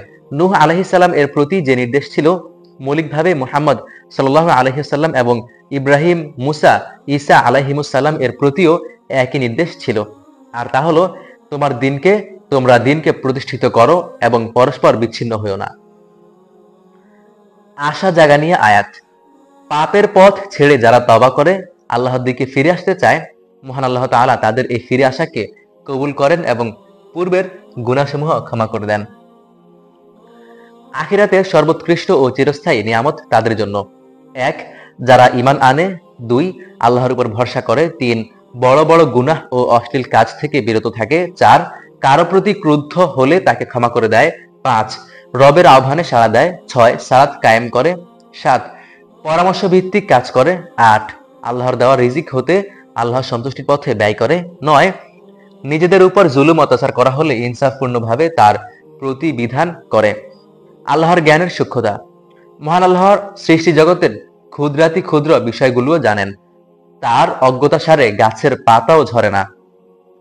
২৫তম পারার প্রথম আয়াতে বলা হয়েছে, কিয়ামত কবে হবে তার জ্ঞান একমাত্র আল্লাহ সংরক্ষণ করেন। তার অজ্ঞাত স্বরে কোনো ফল তার আবরণ থেকে বের হয় না এবং কোনো নারী গর্ভধারণ বা সন্তান প্রসব করে না। অবিশ্বাসীদের চিরায়ত চরিত্র। সব যুগের অবিশ্বাসীদের চিরায়ত চরিত্র একই। তারা বাপ দাদার মতাদর্শের দোহাই দিয়ে রাসূলদের আহ্বানকে অগ্রাহ্য করে। আজও অনেকে সমাজ ও প্রচলনের দোহাই দিয়ে সত্য গ্রহণ থেকে দূরে থাকে। আল্লাহর জিকির ও পরিত্যাগের পরিণাম। আল্লাহর জিকির ও স্মরণ থেকে উদাস মানুষের জীবনে পেছনে একটি শয়তানের নিয়োজিত থাকে। সে তাকে পুণ্যের পথে আসতে বাধা দেয় এবং পাপ কর্মে ডুবিয়ে রাখে। এভাবে সে চরম পাপিষ্ঠ মানুষে পরিণত হয়। পূর্বের মতো এখন কেন আল্লাহর আযাব আসে না? প্রথমত, ব্যক্তি ও গোষ্ঠী ভেদে মহান আল্লাহ তাআলা ভিন্ন ভিন্নভাবে মানুষকে সতর্ক করেন এবং শাস্তি দেন। কেউ স্বীয় পাপের কারণে অশান্তির অদৃশ্য আনলে জ্বলতে থাকে, আবার কারো শাস্তি সবার সমান দৃশ্যমান থাকে। দ্বিতীয়ত, সূরা শুরায় বলা হয়েছে, পূর্ব থেকে আল্লাহর পক্ষ থেকে এই বিষয়টি স্থিরকৃত রয়েছে যে পাপাচারের কারণে এই জাতিকে পূর্বের জাতিগুলোর মতো সমূলে ধ্বংস করে দেওয়া হবে না, বরং কিয়ামতের পূর্ব পর্যন্ত তাদের ঈমান আনার অবকাশ দেওয়া হবে। নির্ধারিত সময় অর্থাৎ কিয়ামত পর্যন্ত অবকাশ দেওয়ার বিষয়টি স্থির না থাকলে তাদের শেষ করে দেওয়া হতো। মন্দের প্রতিকারে পরিমিতিবোধ ও ক্ষমা। কারো প্রতি কেউ মন্দ আচরণ করলে বা কষ্ট দিলে তার অধিকার আছে অনুরূপ কষ্ট দিয়ে প্রতিবিধান করার, কিন্তু কোনোভাবেই তাকে অতিরিক্ত কষ্ট দিয়ে জিদ মেটানো বা প্রতিশোধ নেওয়া যাবে না। আবার কষ্ট পেয়েও যে ব্যক্তি ক্ষমা করে এবং সংশোধনের চেষ্টা করে, আল্লাহ তার বিনিময় দিবেন। অর্থাৎ মন্দের প্রতিকারে পরিমিতিবোধ থাকা অপরিহার্য, আর প্রতিকার না করে ক্ষমা করে দেওয়া অধিক উত্তম। মহিমান্বিত রজনী লাইলাতুল কদরে ভাগ্য নির্ধারণ হয়। সূরা দোখানে উল্লেখ হয়েছে যে একটি বরকতময় রাতে কোরআন নাজিল হয়েছে। সে রাতেই সব গুরুত্বপূর্ণ বিষয় স্থিরকৃত হয়, আর কোরআন নাজিলের রাত লাইলাতুল কদর, সে কথা সূরাতুল কদরেই স্পষ্ট করে বলা হয়েছে। জাহান্নামীদের খাদ্য ও পানীয়। সমগ্র কোরআন জুড়ে জাহান্নামের বীভৎস শাস্তির করুণ বর্ণনা এসেছে। সূরা দোখানে পাপিষ্ঠদের খাদ্য হিসেবে জাক্কুম ফল পরিবেশনের কথা বলা হয়েছে, যার স্বাদ হবে তেলের তলানি সদৃশ, যা পেটে গেলে পেটের ভেতর ফুটন্ত গরম পানির মতো ফুটতে থাকবে। এই অবস্থায় টেনে হিঁচড়ে তাদেরকে জাহান্নামের মধ্যভাগে নিয়ে যাওয়া হবে। এরপর তাদের মাথার উপর উত্তপ্ত গরম পানির শাস্তির নির্দেশ দেওয়া হবে ফেরেশতাদের। আপন প্রবৃত্তির দাস যারা। মুমিনগণ নিজেকে আল্লাহর আদেশ নিষেধের কাছে সমর্পণ করে। পক্ষান্তরে কিছু লোক আছে যারা প্রবৃত্তিকে নিজের মাবুদ বানিয়ে নিয়েছে, অর্থাৎ তারা প্রবৃত্তির চাহিদা অনুসারেই জীবন পরিচালনা করে। সত্য উদ্ভাসিত হওয়ার পরও তারা উপর্যুপরি বিরোধিতা করে এবং অন্ধ অনুকরণ করে নিজ খেয়াল খুশির। মহান আল্লাহ তাআলা তাদেরকে অন্ধকারেই ফেলে রাখেন এবং গোমরাহ করে রাখেন। আল্লাহ যাদের অপছন্দ করেন, আল্লাহ জালিমদেরকে পছন্দ করেন না। আজকের শিক্ষা। দুনিয়াতে যারা পাপের পথের বন্ধু, আখিরাতে তারা শত্রুতে পরিণত হবে। একে অন্যকে দোষারোপ করবে। তবে মুত্তাকি ও আল্লাহর আনুগত্যের পথের বন্ধুরা এর ব্যতিক্রম হবে। তারা দুনিয়াতে যেমন একে অন্যকে ঈমান ও সৎ পথের দিকে আহ্বান করত, আখিরাতে তারা একে অন্যের অবদানের প্রশংসা করবে। বিপদ আপদে একজন মুমিন ভেঙে পড়ার পরিবর্তে নিজের ভুল আবিষ্কার করে সংশোধনের প্রতি মনোনিবেশ করবে। কারণ আল্লাহ বলেন, পার্থিব জীবনের বিপদ মানুষের হাতের কামাই তথা কর্মেরই ফল। তবে বহু কর্মের ফল আল্লাহর ভোগ করান না, যেসব তিনি ক্ষমা করে দেন। আজকের দোয়া, যানবাহনে আরোহণের দোয়া। সুবহানাল্লাযী সাখখারা লানা হাযা ওয়া মা কুন্না লাহু মুকরিনিন ওয়া ইন্না ইলা রাব্বিনা লামুনকালিবুন। পবিত্র তিনি, যিনি এসবকে আমাদের বশীভূত করে দিয়েছেন এবং আমরা এসবকে বশীভূত করতে সক্ষম ছিলাম না। আমরা অবশ্যই আমাদের পালনকর্তার দিকে ফিরে যাব। 23তম তারাবির পঠিতব্য অংশ হলো 26 নম্বর পারা। এই পারায় রয়েছে সূরা আহকাফ, সূরা মুহাম্মদ, সূরা ফাতাহ, সূরা হুজরাত, সূরা কফ ও সূরা জারিয়াতের প্রথমার্ধ। ঘটনাবলী। হুদ আলাইহিস সালাম এবং তার আগে পরে অনেক নবী অমসৃণ টিলাময় ভূমিতে আদ জাতিকে একত্ববাদের আহ্বান করেন। তাদেরকে আল্লাহর আযাবের ব্যাপারে সতর্ক করা হলে তারা আল্লাহর আযাব হাজির করার চ্যালেঞ্জ ছুড়ে দেন। হুদ আলাইহিস সালাম সাফ জানিয়ে দেন, আমার কাজ আল্লাহর ফরমান পৌঁছে দেওয়া। আযাব কখন আসবে সেটা আল্লাহর ইচ্ছাধীন বিষয়। এরপর যখন আযাব এলো, আযাবের মেঘ দেখে তারা সাধারণ মেঘ মনে করলো, অথচ সাধারণ এই মেঘের আড়ালেই লুকিয়ে ছিল তাদের সর্বনাশ। তারা ছিল শক্তিশালী সম্প্রদায়, কিন্তু দৈহিক শক্তি তাদেরকে আল্লাহর শাস্তি থেকে রক্ষা করতে পারেনি। ধারাবাহিকভাবে কয়েকজন নবী রাসূলের ইতিহাসের প্রতি ইঙ্গিত করে মুহাম্মদ সাল্লাল্লাহু আলাইহি সাল্লামকে মুশরিকদের অবাধ্যতার ব্যাপারে সান্ত্বনা দেওয়া হয়েছে। সূরা জারিয়াতের প্রথম অংশে ইব্রাহিম আলাইহিস সালাম এবং পরবর্তী পারায় অবশিষ্টদের সংক্ষিপ্ত ইতিহাস বর্ণিত হয়েছে। ইব্রাহিম আলাইহিস সালাম এর স্ত্রী একাধারে বৃদ্ধা ও বন্ধ্যা ছিলেন। তবু ফেরেশতাগণ আল্লাহর তরফ থেকে মহাজ্ঞানী পুত্রের সুসংবাদ নিয়ে আসেন। জিনদের ইসলাম গ্রহণ। প্রিয় নবী সাল্লাল্লাহু আলাইহি সাল্লাম মানুষ ও জিন সবারই নবী হিসেবে প্রেরিত হন। তায়েববাসীর কাছে ইসলামের দাওয়াত নিয়ে গেলে তারা রাসূলের ডাকে সাড়া দেয়নি, বরং রাসূলকে সাল্লাল্লাহু আলাইহি ওয়াসাল্লাম তারা আহত করে। ভারাক্রান্ত হৃদয়ে মক্কায় ফেরার পথে তিনি নাকলা নামক স্থানে বিশ্রাম নেন। সেখানে ফজরের সালাতে জিনদের একটি দল উপস্থিত হয়ে নবীজির কণ্ঠে কোরআন তেলাওয়াত শুনে ঈমান আনে এবং সহজাতিকে ইসলামের দাওয়াত দেয়। হুদাইবিয়া সন্ধি ও বাইয়াতে রিদওয়ান। প্রিয় নবী সাল্লাল্লাহু আলাইহি ওয়াসাল্লাম একদিন স্বপ্নে দেখলেন সাহাবীদের নিয়ে তিনি মসজিদুল হারামে উমরাহ করছেন। নবীদের স্বপ্ন ওহী। রাসূল সাল্লাল্লাহু আলাইহি ওয়াসাল্লাম ঐশী নির্দেশ পালনে 1400 সাহাবী নিয়ে মক্কার পথে রওনা হলেন। উদ্দেশ্য উমরাহ পালন। ঘটনা 6ষ্ঠ হিজরির।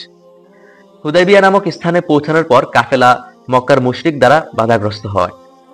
আলোচনার জন্য ওসমান রাদিয়াল্লাহু তাআলা আনহুকে পাঠানো হলো মক্কায়। এরই মাঝে মুশরিকরা ওসমানকে হত্যা করেছে মর্মে গুজব ছড়িয়ে পড়ল। তখন রাসূল সাল্লাল্লাহু আলাইহি ওয়াসাল্লাম একটি গাছের নিচে সাহাবীদের থেকে এই হত্যার বদলা নেওয়ার বায়াত অর্থাৎ শপথ গ্রহণ করলেন। এই বায়াতকে বলা হয় বায়াতে রিদওয়ান। পরে অবশ্য নিরাপদে ফিরে আসেন ওসমান রাদিয়াল্লাহু তাআলা আনহু। এ সময় মুশরিকদের সাথে মুসলমানদের একটি চুক্তি সম্পাদিত হয়। এই চুক্তি ইসলামের ইতিহাসে হুদাইবিয়ার সন্ধি নামে পরিচিত।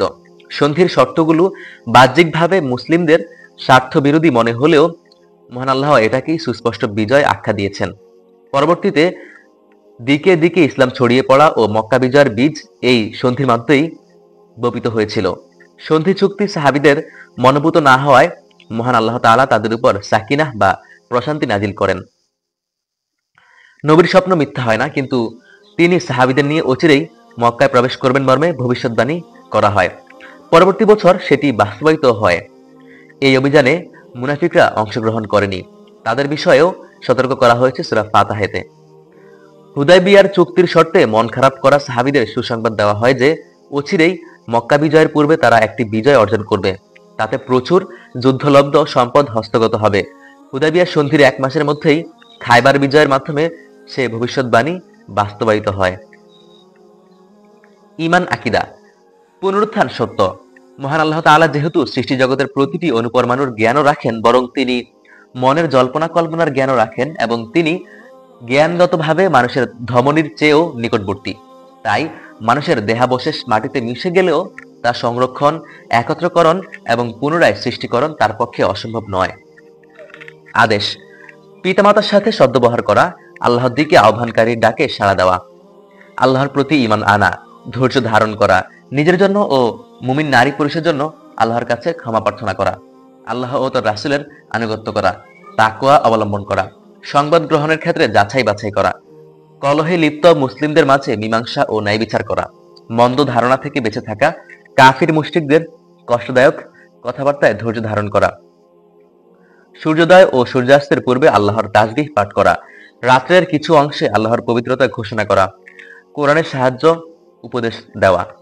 নিষেধ: আল্লাহ ছাড়া অন্য কারো ইবাদত না করা, নিজেদের আমলসমূহ নষ্ট না করা, মনোবল না হারানো। বিধিবিধান: মুসলমানদের স্বার্থ ও পরিস্থিতি বিবেচনায় যুদ্ধবন্দীদেরকে মুক্তিপণের বিনিময়ে ছেড়ে দেওয়া কিংবা চরম শাস্তি দেওয়া বা কোনো সেবায় নিয়োজিত করার ইখতিয়ার দেওয়া হয়েছে। মহান আল্লাহ গর্ভধারণ ও দুধ পানের সময়সীমা 30 মাস উল্লেখ করেছেন। গর্ভধারণের সর্বনিম্ন মেয়াদ 6 মাস এবং দুধ পানের মেয়াদ বাকি 24 মাস বা 2 বছর। গীবতের ভয়াবহতা: অগোচরে কারো ব্যাপারে এমন কিছু আলোচনা করাকে গীবত বলা হয় যা তার সম্মুখে বললে তিনি কষ্ট পান, যদিও বিষয়টি তার মধ্যে বিদ্যমান থাকে। গীবত করতে নিষেধ করার পাশাপাশি মহান আল্লাহ গীবতকে মৃত ভাইয়ের গোশত ভক্ষণের মতো অপরাধ হিসেবে উল্লেখ করেছেন। ইসলাম জ্ঞানের ধর্ম। তাওহীদের নির্দেশ দেওয়ার পূর্বে কোরআন জ্ঞান অর্জনের নির্দেশ দিয়েছে, অর্থাৎ তাওহীদের বিশ্বাস হৃদয়ে ধারণ করার পূর্বেই তাওহীদ বিষয়ক জ্ঞান অর্জন করতে হবে। বংশগৌরব নয়, তাকওয়াই মর্যাদার চাবিকাঠি। পারস্পরিক পরিচয়ের সুবিধার্থে মহান আল্লাহ তাআলা মানুষকে বিভিন্ন জাতি ও গোত্রে বিভক্ত করেছেন। জাতিগত উচ্চ নিচু মর্যাদার কোনো বিষয় নয়। আল্লাহর নিকট সর্বাধিক সম্মানিত সে যে সর্বাধিক আল্লাহ ভীরু। রাসূলের প্রতি শিষ্টাচার। মহান আল্লাহ তাআলা মুনাফিকদেরকে রাসূল সাল্লাল্লাহু আলাইহি ওয়াসাল্লাম এর প্রতি আদব ও শিষ্টাচার রক্ষার নির্দেশ দিয়েছেন। আল্লাহ ও রাসূলের সম্মুখে আগ বাড়িয়ে কথা বলতে নিষেধ করেছেন। 2. নিজেদের পারস্পরিক কথার মতো রাসূলের সামনে উঁচু স্বরে কথা না বলা, অন্যথায় আমল বরবাদ হয়ে যেতে পারে। যারা রাসূলের সম্মুখে কণ্ঠস্বর নিচু রাখে তাদের অন্তরকে আল্লাহ তাকওয়ার জন্য বাছাই করেছেন। এই নির্দেশ রাসূলের ব্যাপারে দেওয়া হলেও যে কোনো সম্মানিত ও বয়োজ্যেষ্ঠ ব্যক্তির সাথে এই ভদ্রতা রক্ষা করা প্রশংসনীয় গুণ। শান্তি ও সৌহার্দ্যপূর্ণ সমাজ গঠনের 6 দফা। পুরো সূরা হুজরাত জুড়ে মুসলমানদের শিষ্টাচার শেখানো হয়েছে। শান্তিপূর্ণ সমাজ গঠনে এই সূরায় কয়েকটি জরুরি নির্দেশনা দেওয়া হয়েছে। সেগুলো ধারণ করলে একটি সমাজ সুষ্ঠু ও শান্তিময় হতে বাধ্য। 1. কাউকে ব্যঙ্গ বিদ্রূপ না করা। 2. পরস্পরের নিন্দা ও দোষারোপ না করা। 3. মন্দ নামে না ডাকা। 4. মন্দ ধারণা থেকে বিরত থাকা। 5. দোষ অন্বেষণ না করা। 6. গীবত না করা। মুত্তাকিদের 4 বৈশিষ্ট্য। কোরআনের বিভিন্ন স্থানে মুত্তাকিদের প্রায় 50টি বৈশিষ্ট্য বর্ণিত হয়েছে। তন্মধ্যে সূরা জারিয়াতে 4টি বৈশিষ্ট্য উল্লেখ হয়েছে। মুত্তাকিগণ যারা জান্নাতে আল্লাহর নিয়ামত ধন্য হবেন তারা হলেন: 1. মুহসিন বা সৎকর্মশীল। 2. রাত জেগে ইবাদতকারী। 3. ভোর রাতে আল্লাহর নিকট ইস্তেগফারকারী। 4. অভাবী ও বঞ্চিতদের জন্য দানকারী।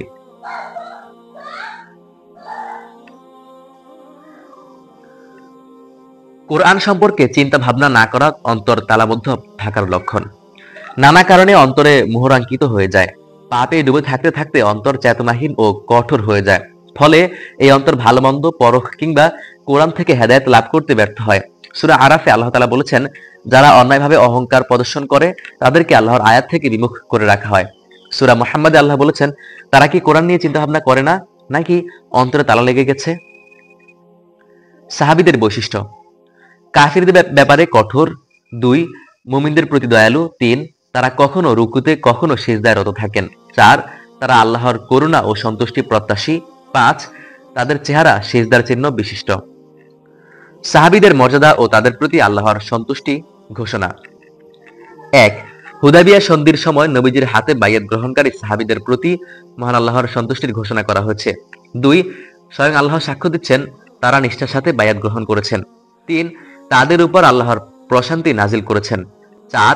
হুদায়বিয়ার ধৈর্যের বিনিময়ে তাদেরকে আসন্ন অর্থাৎ খাইবার বিজয় সহ বহু যুদ্ধলব্ধ সম্পদ লাভের ঘোষণা দেন আল্লাহ তাআলা। দৃঢ় প্রতিজ্ঞ রাসূলগণের মতো ধৈর্যের নির্দেশ। মুহাম্মদ সাল্লাল্লাহু আলাইহি ওয়াসাল্লামকে দৃঢ় প্রতিজ্ঞ রাসূলগণের মতো ধৈর্য ধারণের নির্দেশ দেওয়া হয়েছে।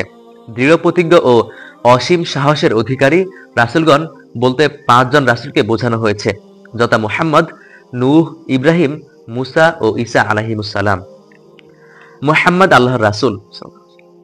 হুদায়বিয়া সন্ধিপত্রে মুশরিকরা জিদ ও অহংকার বশত মিন মুহাম্মাদির রাসূলুল্লাহ অর্থাৎ আল্লাহর রাসূল মুহাম্মাদের পক্ষ থেকে কথাটি লিখতে দেয়নি। তাদের এই আচরণে মুসলিমরা কষ্ট পান। সেই প্রেক্ষিতে মহান আল্লাহ নিজে ঘোষণা দেন মুহাম্মদ আল্লাহর রাসূল। মুসলমানদের বিপদাপদে ভেঙে পড়া সাজে না। মুসলমানদের অভিভাবক স্বয়ং আল্লাহ তাআলা। এ কারণে বিপদ আপদে মুসলমানরা আল্লাহর উপর ভরসা করে, যা তাদের মনোবল বৃদ্ধিতে সহায়ক হয়। পক্ষান্তরে নাস্তিক অবিশ্বাসীদের কোনো অভিভাবক নেই, তাই তাদের দুশ্চিন্তাও বেশি। সন্তানের জন্য মায়ের কষ্ট। মহান আল্লাহ তাআলা পিতামাতার প্রতি সদাচরণের নির্দেশ দিয়ে সন্তানের জন্য মায়ের কষ্টের কথা উল্লেখ করে বলেন, মা তাকে অতি কষ্টের সাথে গর্ভে ধারণ করেন এবং অতি কষ্টের সাথে প্রসব করেন। মুনাফিকদের মৃত্যুর যন্ত্রণা। চেহারা ও পেছনের দিক থেকে আঘাত করতে করতে মুনাফিকদের জান কবজ করা হবে। আল্লাহ অমুখাপেক্ষী। অনেকে আল্লাহর রাস্তায় ব্যয় করতে কার্পণ্য করে, মূলত তারা নিজেদের প্রতি কার্পণ্য করে। আল্লাহ কারো মুখাপেক্ষী নন, বরং সবাই তার মুখাপেক্ষী। আল্লাহর বিধানাবলী পালন থেকে যদি কোনো সম্প্রদায় মুখ ফিরিয়ে নেয়, তবে মহান আল্লাহ তাআলা অন্যদেরকে তাদের স্থলাভিষিক্ত করবেন, যারা তাদের মতো হবে না। আল্লাহ কেন সরাসরি কাফিরদের ধ্বংস করেন না? সীমালঙ্ঘনকারী অত্যাচারীদের দমন করতে রাসূল সাল্লাল্লাহু আলাইহি ওয়াসাল্লাম ও সাহাবীদের বহু কষ্ট পোহাতে হয়েছে, অথচ আল্লাহ চাইলে এক মুহূর্তে তাদের বিনাশ ঘটাতে পারতেন। সে প্রসঙ্গে আল্লাহ তাআলা বলেন, ওয়ালাউ শাআল্লাহু লানতাসারা মিনহুম ওয়ালাকিন লিয়াবলুয়া বা'দুহুম বিবা'দ। আল্লাহ চাইলে তাদেরকে শাস্তি দিতেন, কিন্তু তিনি তোমাদের কিছু মানুষকে দিয়ে অপর কিছু মানুষকে পরীক্ষা করতে চান। আর বলা হয়েছে যে তিনি অবশ্যই পরীক্ষা করবেন ঈমানদারদের মধ্যে কারো ধৈর্যশীল মুজাহিদ কারা। মৃত্যু যন্ত্রণা ও জাহান্নামের বর্ণনা। মৃত্যু থেকে সবাই পালাতে চায়, অথচ মৃত্যু থেকে পালানো অসম্ভব। মহাপ্রলয় ও কিয়ামতের যে প্রতিশ্রুতি দেওয়া হয়েছে, তা যখন ঘনিয়ে আসবে তখন ঠিকই সিংহায় ফু দেওয়া হবে। সেদিন প্রতিটি মানুষের সাথে একজন সাক্ষী থাকবে এবং একজন তাকে হাঁকিয়ে নিয়ে যাবে হাসরের মাঠে। এই দুইজন হলেন সেই দুই ফেরেশতা যারা আজীবন তার সঙ্গী ছিলেন এবং আমলনামা লিখেছেন। সেদিন অবিশ্বাসী ও পাপিষ্ঠদের বলা হবে, এই দিবস সম্পর্কে তুমি উদাসীন ছিলে, আজ তোমার উপরে থাকা জবনিকা সরিয়ে দেওয়া হয়েছে, ফলে তোমার চোখ এখন প্রখর। আমলনামা দেখিয়ে কেরামান কাতিবিন ফেরেশতা তার অপরাধ প্রমাণ করবেন। সঙ্গের দুই ফেরেশতাকেই তাকে জাহান্নামে নিক্ষেপের নির্দেশ দেওয়া হবে। তখন কুমন্ত্রণাদাতা শয়তানের সাথে বিতণ্ডায় লিপ্ত হবে পাপিষ্ঠরা। ধমক দিয়ে তাদেরকে থামিয়ে দেওয়া হবে। সেদিন জাহান্নামকে আল্লাহ বলবেন, তুমি কি পরিপূর্ণ হয়েছ? জাহান্নাম বলবেন, আরো মানুষ থাকলে আমি গ্রাস করতে প্রস্তুত আছি। আল্লাহ যাদের ভালোবাসেন, আল্লাহ ইনসাফকারীদের ভালোবাসেন। আজকের শিক্ষা। মহান আল্লাহ হামিয়াতুল জাহিলিয়া বা জাহিলি অহমিকা ও সংকীর্ণতার নিন্দা করেছেন। জাহিলি অহমিকা হলো তথাকথিত সামাজিক মর্যাদা, যা রক্ষা করতে গিয়ে সত্য গ্রহণ করা হয় না। মক্কার মুশরিকরা এই অহমিকার কারণেই রাসূলের আনুগত্য করতে পারেনি। আজও অনেকে এই মিছে মর্যাদা ও অহমিকার কারণে ভালো গ্রহণ করে এবং মন্দ বর্জন করতে পারে না। মানুষের প্রতিটি কর্মকাণ্ড লিপিবদ্ধ করার জন্য ডানে ও বামে দুজন ফেরেশতা নিযুক্ত আছেন। সুতরাং প্রতিটি কথা ও কাজের সময় আল্লাহর নিকট জবাবদিহিতার চিন্তা থাকা উচিত। আজকের দোয়া। হে আমার প্রতিপালক, আপনি আমার ও আমার পিতা মাতার প্রতি যে নিয়ামত দিয়েছেন, তার কৃতজ্ঞতা আদায়ের তৌফিক দান করুন। আর আমি যেন এমন সৎকর্ম করতে পারি যাতে আপনি খুশি হন, এবং আমার জন্য আমার সন্তানদেরকেও সেই যোগ্যতা দান করুন। আমি আপনার কাছে তাওবা করছি এবং আমি আত্মসমর্পণকারীদের অন্তর্ভুক্ত। 24তম তারাবিতে কোরআনের পঠিতব্য অংশ হলো 27 নম্বর পারা। এ পারায় রয়েছে সূরা জারিয়াতের শেষার্ধ, সূরা তুর, সূরা নাজম, সূরা কমর, সূরা রহমান, সূরা ওয়াকিয়াহ ও সূরা হাদিদ। ঘটনাবলী। কাফিরদের অবাধ্যতা ও ক্রমাগত সীমালঙ্ঘনে যখন প্রিয় নবী সাল্লাল্লাহু আলাইহি ওয়াসাল্লাম কষ্ট পাচ্ছিলেন, তখন তাকে সান্ত্বনা দিতে কয়েকজন নবী রাসূলের সংগ্রাম মুখর জীবনের আলোকোৎসটা সংক্ষিপ্তভাবে তুলে ধরেন আল্লাহ তাআলা, যার কিছু অংশ বিগত পাড়ায় অতিবাহিত হয়েছে, বাকি অংশ আজকের পাড়ায় আলোচিত হয়েছে। লূত আলাইহিস সালাম এর সমকামী জাতিকে শাস্তি দিতে ভূমি উল্টে দেওয়ার পাশাপাশি আসমান থেকে বিশেষ পাথর নিয়ে এসেছিলেন ফেরেশতাগণ। যে পাথর যার জন্য বরাদ্দ হয়েছিল সে পাথরে তার নাম লেখা ছিল। তাদের শাস্তির চিহ্ন জর্ডানের ডেড সি ইত্যাদি আমাদের শিক্ষার জন্য আজও অক্ষত রয়েছে। সুস্পষ্ট নিদর্শন আসার পরও ফিরাউন মুসা আলাইহিস সালামকে জাদুকর, উন্মাদ বলে অপমান করে। পরে সে নিজেই ঘৃণিত হয়ে সমুদ্রে নিমজ্জিত হয়। আদ জাতির উপর এসেছিল ঝড়ো হাওয়া। এই হাওয়া যে বস্তুর উপর অতিবাহিত হয়েছে তাই চূর্ণ বিচূর্ণ হয়ে গেছে। সামুদ জাতির পাপিষ্ঠদেরকে সাময়িকের জন্য ফুর্তি করার সুযোগ দেওয়া হয়। এরপর বিকট শব্দ তাদেরকে ধ্বংস করে দেয়, যা তারা চেয়ে চেয়ে দেখছিল। নূহ আলাইহিস সালাম এর ফাসেক সম্প্রদায়কেও পাকড়াও করেছিলেন আল্লাহ তাআলা। তারা নূহকে গালমন্দ করেই ক্ষান্ত হয়নি, বরং হত্যার হুমকিও দিয়েছিল। পরিণামে আকাশের দুয়ার খুলে বৃষ্টি নামে, ভূগর্ভ থেকে বেরিয়ে আসে প্রসবন। উভয় প্রকার পানি মিলে সৃষ্টি হয় মহাপ্লাবন, যাতে নিমজ্জিত হয়ে ধ্বংস হয় অবাধ্যরা। সব যুগের সকল নবী রাসূলকে পাপিষ্ঠরা জাদুকর বা উম্মাদ বলে অবজ্ঞা করেছিল। অবাধ্যতার পরিণাম তারা দুনিয়াতেই ভোগ করে গেছে। ঈমান আকীদা। সূরা হাদীদের শুরুতে মহান আল্লাহর প্রশংসা এবং অনেকগুলো গুণ উল্লেখ করা হয়েছে। আকাশমণ্ডলী ও পৃথিবীতে যা কিছু আছে সবই তার তাসবিহ পাঠে রত থাকে। তিনি মহাপরাক্রমশালী ও প্রজ্ঞাময়। আকাশমণ্ডলী ও পৃথিবীর রাজত্ব তারই। তিনি জীবন দান করেন, তিনি মৃত্যু দান করেন। তিনি প্রতিটি বিষয়ের উপর মহা ক্ষমতাবান। তিনি আদি, তিনি অন্ত। তিনি ব্যক্ত, তিনি গুপ্ত। তিনি সর্ববিষয় সম্যক অবগত। তিনি আকাশমণ্ডলী ও পৃথিবীকে 6 দিনে সৃষ্টি করেছেন। ভূমিতে যা প্রবেশ করে আর যা ভূমি থেকে বের হয়, এবং আকাশে যা উঠে এবং আকাশ থেকে যা নামে, সবই তিনি জানেন। সকল বিষয় তার কাছেই প্রত্যাবর্তিত হবে। তিনি রাতকে দিনের ভেতর আর দিনকে রাতের ভেতর প্রবেশ করান। তিনি মনের মধ্যে থাকা সৎ বিষয়ও জানেন। প্রিয় নবী সাল্লাল্লাহু আলাইহি ওয়াসাল্লাম এর মুখনিসৃত বাণীগুলোও ওহী বা আল্লাহর প্রত্যাদেশ। তবে এক প্রকারের ওহী সরাসরি আল্লাহর ভাষ্য এবং জিবরাইল আলাইহিস সালাম এর মাধ্যমে আগত, আর সেটি হলো কোরআন। আর অপর প্রকার ওহী হলো নবীজির মুখ দিয়ে বলানো আল্লাহর প্রত্যাদেশ, যা হাদিসের অন্তর্ভুক্ত। আল্লাহ তাআলা বলেন, তিনি নিজ থেকে কোনো কথা উচ্চারণ করেন না। তিনি যা কিছু মুখ দিয়ে বলেন সবই ওহী, যা তার কাছে প্রেরণ করা হয়। মুশরিকরা লাত, উজ্জা ও মানাতের মূর্তিগুলোকে বিভিন্ন জায়গায় স্থাপন করে পূজা অর্চনা করত। এসব মূর্তির অসারতার কথা তুলে ধরে আল্লাহ তাআলা বলেছেন, এগুলো কেবল মানুষের তৈরি কিছু মানুষ নাম, এদের কোনো ক্ষমতা নেই। আকাশমণ্ডলী ও পৃথিবীর রাজত্ব কেবল আল্লাহরই। ঈমানের অন্যতম গুরুত্বপূর্ণ একটি রোকন হলো তাকদীরের প্রতি বিশ্বাস।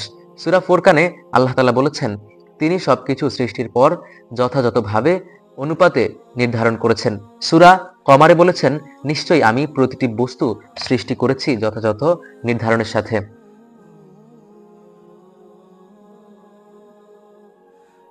আদেশ।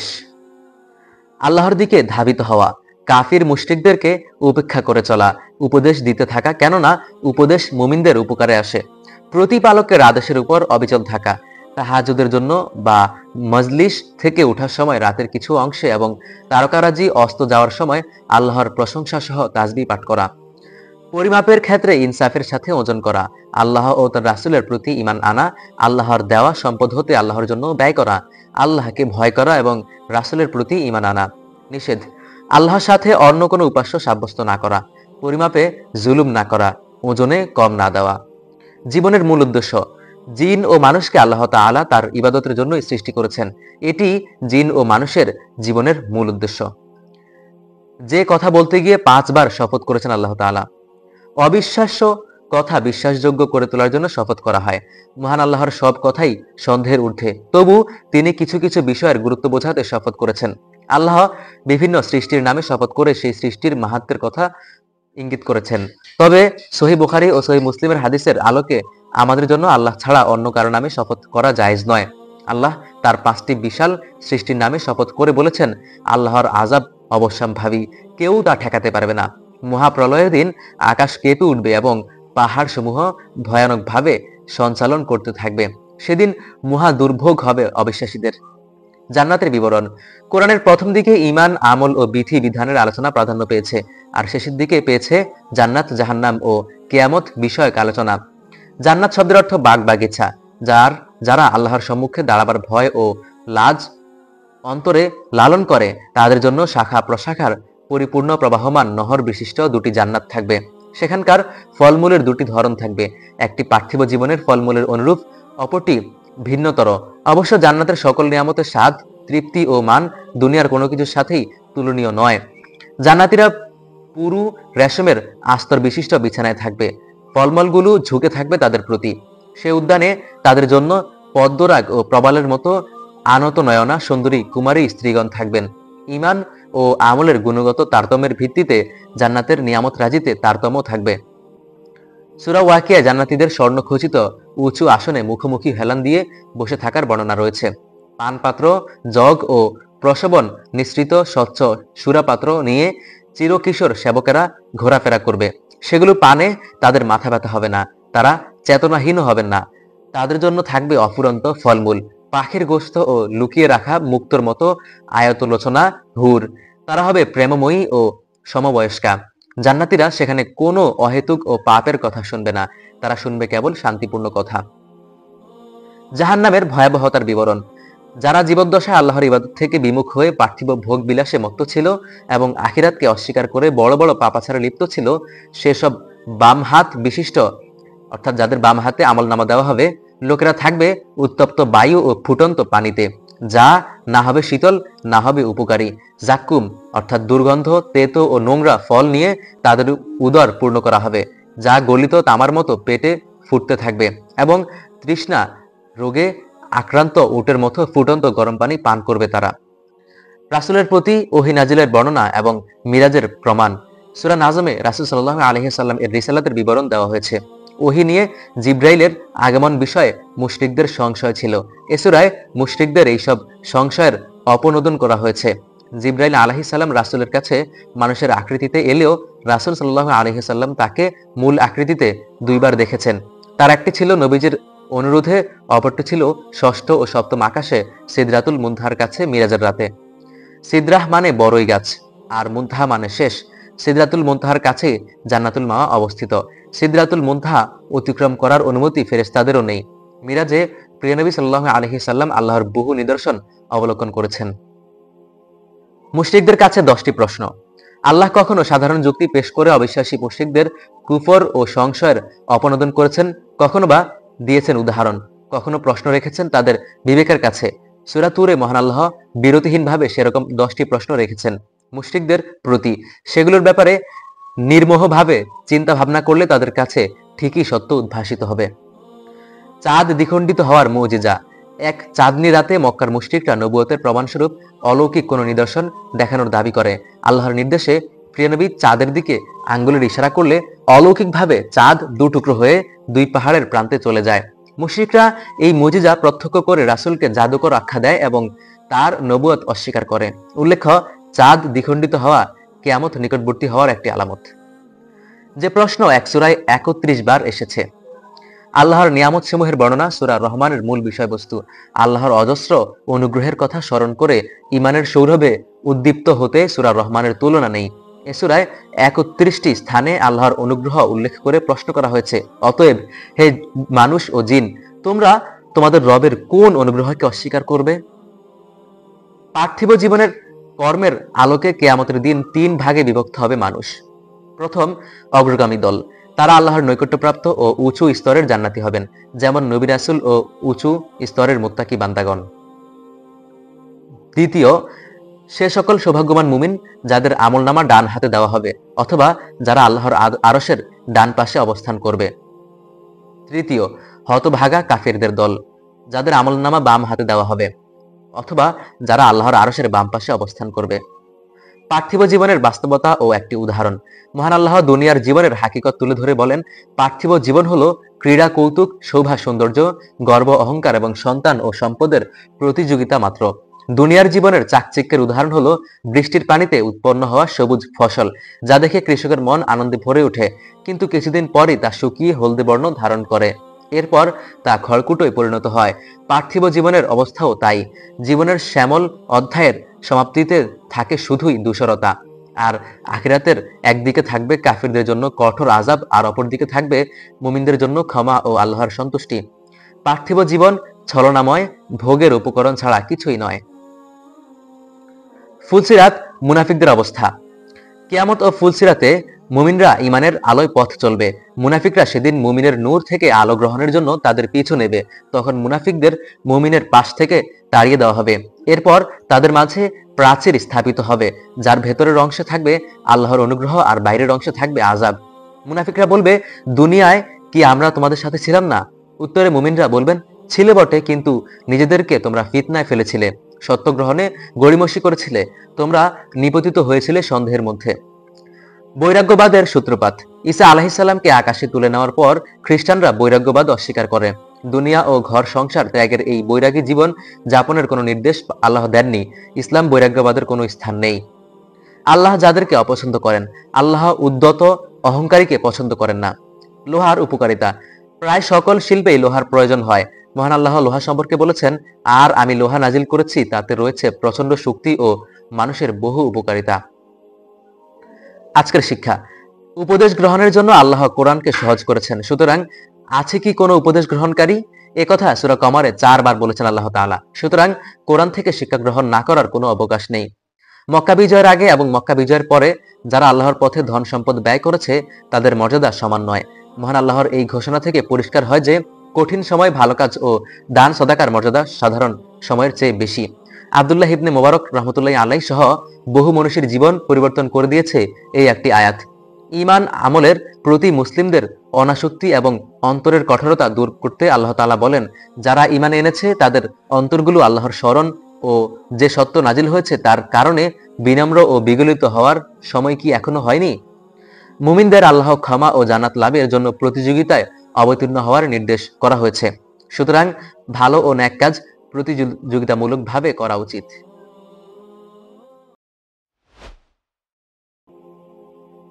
25তম তারাবিহ। 25তম তারাবির পঠিতব্য অংশ হলো কোরআনের 28 নম্বর পারা। এ পারায় রয়েছে সূরা মুজাদালাহ, সূরা হাশর, সূরা মুমতাহিনা, সূরা সফ, সূরা জুমআহ, সূরা মুনাফিকুন, সূরা তাগাবুন, সূরা তালাক, সূরা তাহরিম। ঘটনা বলি। আওস বিন সামিতের স্ত্রী ছিলেন খাওলা রাদিয়াল্লাহু তাআলা আনহা। ইসলাম পূর্ব যুগ থেকে আরবে একটি প্রথা প্রচলিত ছিল। কেউ যদি স্ত্রীকে বলতো, তুমি আমার জন্য আমার মায়ের পিঠের মতো, অথবা তুমি আমার জন্য আমার মায়ের মতো, তবে তাদের মধ্যে আর দাম্পত্য সম্পর্ক থাকতো না। এটাকে বলা হয় জেহার। আওস রাদিয়াল্লাহু তাআলা আনহু একবার রাগের বশে স্ত্রীকে এমন কথা বলেছিলেন। পরে তিনি অনুতপ্ত হলে খাওলা রাদিয়াল্লাহু তাআলা আনহা রাসূলের কাছে এলেন মাসআলা জানতে। ইসলামে এ বিষয়ে তখনও কোনো বিধান নাজিল হয়নি। রাসূল সাল্লাল্লাহু আলাইহি সাল্লাম তাদের সম্পর্কে ছিন্ন হওয়ার সম্ভাবনার কথা বললেন। এদিকে খাওলা রাদিয়াল্লাহু তাআলা আনহা বারবার বলতে লাগলেন, তিনি তো তালাক দেননি, তাহলে কেন সম্পর্ক থাকবে না? এই ঘটনার প্রেক্ষিতে জিহারের বিধিবিধান নাজিল হয়। হিজরতের পর রাসূল সাল্লাল্লাহু আলাইহি ওয়াসাল্লাম মদিনার গোত্রসমূহকে নিয়ে যে ঐতিহাসিক শান্তি চুক্তি সম্পাদন করেছিলেন, ইতিহাসে সেটা মদিনা সনদ নামে পরিচিত। ইহুদি গোত্র বনী নাজিরের নেতা কাব বিন আশরাফ চুক্তি ভঙ্গ করে মক্কার মুশরিকদের সাথে মুসলিমদের বিরুদ্ধে যুদ্ধের পরিকল্পনা আটে। মদিনা সনদের একটি ধারা ছিল, রক্তমূল্য পরিশোধে চুক্তিবদ্ধ গোত্রগুলো পরস্পরকে সহযোগিতা করবে। একটি ঘটনার প্রেক্ষিতে রাসূল সাল্লাল্লাহু আলাইহি সাল্লাম তাদের কাছ থেকে রক্তপণ আদায় করতে গেলে তারা রাসূলকে হত্যা করার নীল নকশা আঁকে। উপর্যুপরি চুক্তি ভঙ্গের কারণে রাসূলুল্লাহ সাল্লাল্লাহু আলাইহি সাল্লাম তাদেরকে মদিনা থেকে বহিষ্কারের সিদ্ধান্ত নেন। তারা মুনাফিক নেতা আব্দুল্লাহ ইবনে উবাইর প্ররোচনায় যুদ্ধের চেষ্টা করলে মুসলিমরা প্রতিহত করে। ইহুদি বনু নাজির তাদের দুর্গে গিয়ে আশ্রয় নেয়। এরপর তারা পুনর্বাসনে সম্মত হলে প্রিয় নবী সাল্লাল্লাহু আলাইহি সাল্লাম সৌজন্য প্রদর্শন করে তাদেরকে আসবাবপত্র সাথে নেওয়ার অনুমতি দেন। শুধু অস্ত্রগুলো বাজেয়াপ্ত করেন। তাদের কিছু লোক সিরিয়ায় আর কিছু লোক মদিনার অদূরে খাইবারে গিয়ে বসতি গড়ে। মদিনা ত্যাগের সময় মালপত্র গোছানোর ক্ষেত্রে মুসলমানরা তাদেরকে সাহায্য করেছিলেন। এই নির্বাসনকে প্রথম সমাবেশ বলা হয়েছে। এরপর ওমর রাদিয়াল্লাহু তাআলা আনহু এর শাসনামলে দ্বিতীয় দফায় যে নির্বাসন হয় সেটাকে দ্বিতীয় সমাবেশ বলা হয়েছে। মক্কার মুশরিকরা হুদাইবিয়া সন্ধি চুক্তি ভঙ্গ করলে রাসূল সাল্লাল্লাহু আলাইহি ওয়াসাল্লাম মক্কায় অভিযান পরিচালনার সিদ্ধান্ত নিলেন। এদিকে হাতিব ইবনে আবি বালতাআ রাদিয়াল্লাহু তাআলা আনহু এর পরিবার ছিল মক্কায়। তিনি ভাবলেন, রাসূলের এই অভিযানের খবর মক্কায় পাচার করলে মক্কাবাসী তার পরিবারের কোনো ক্ষতি করবে না। এইভাবে একজন নারীর মাধ্যমে তিনি যুদ্ধ প্রস্তুতির সংবাদ মক্কায় পাঠালেন। এই ঘটনা ওহীর মাধ্যমে রাসূলকে জানিয়ে দেওয়া হলো। রাসূল সাল্লাল্লাহু আলাইহি ওয়াসাল্লাম সংবাদবাহক সেই নারীকে ধরতে আলী, মিকদাদ ও জুবাইর রাদিয়াল্লাহু তাআলা আনহুকে পাঠালেন। পথিমধ্যে তারা গুপ্তচর নারীর চুলের খোপা থেকে হাতিমের চিঠি উদ্ধার করে আনলেন। এর প্রেক্ষিতে আল্লাহ আয়াত নাজিল করেন, ঈমানদাররা যেন কাফিরদেরকে অভিভাবক ও বন্ধুরূপে গ্রহণ না করে।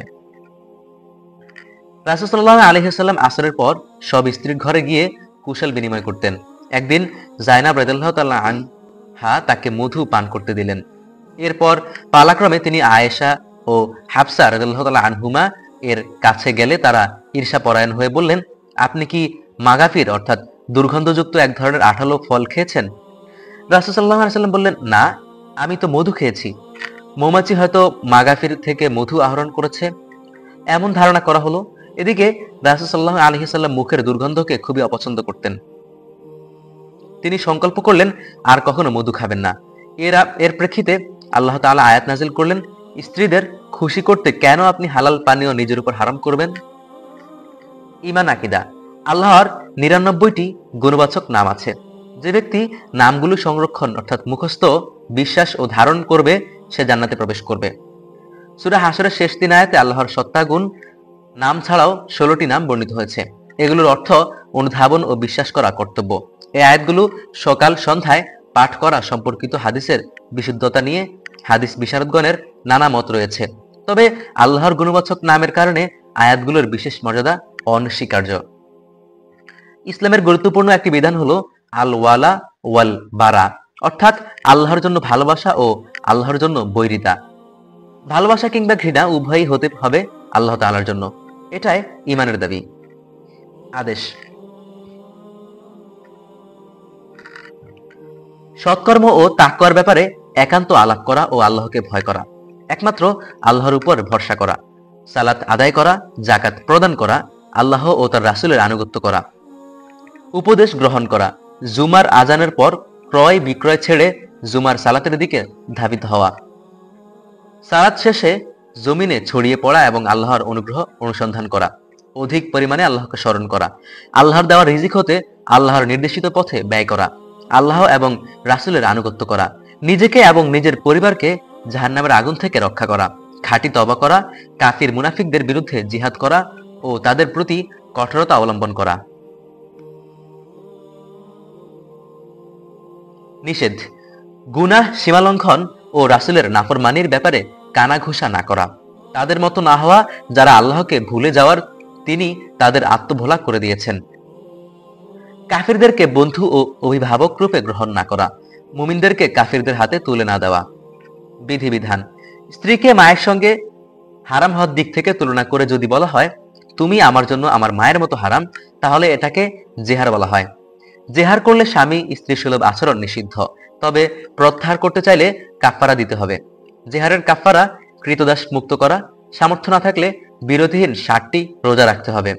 সেই সামর্থ্য না থাকলে ৬০ জন মিসকিনকে ২ বেলা খাবার খাওয়াতে হবে। এরপর দাম্পত্য সম্পর্ক হালাল হবে। যুদ্ধ ব্যতীত কাফির মুশরিকদের রেখে যাওয়া সম্পদকে ফাই বলা হয়। ফাই এর সম্পদ রাসূল সাল্লাল্লাহু আলাইহি ওয়াসাল্লামকে বন্টনের অধিকার দেওয়া হয়েছে। কাফির মুশরিকদের সঙ্গে মুসলিমদের বিয়ে বৈধ নয়। স্বামী স্ত্রীর কোনো একজন ইসলাম গ্রহণ করলে অপরজনকে ইসলামের দাওয়াত দিতে হবে। সে ইসলাম গ্রহণ না করলে তাদের মধ্যকার সম্পর্ক ছিন্ন হয়ে যাবে। জুমার আজানের পর ক্রয় বিক্রয় পরিহার করা কর্তব্য। এ সময় জুমার দিকে ধাবিত হতে হবে। ইসলাম চায় স্বামী স্ত্রীর মধ্যকার সম্পর্ক অটুট থাকুক।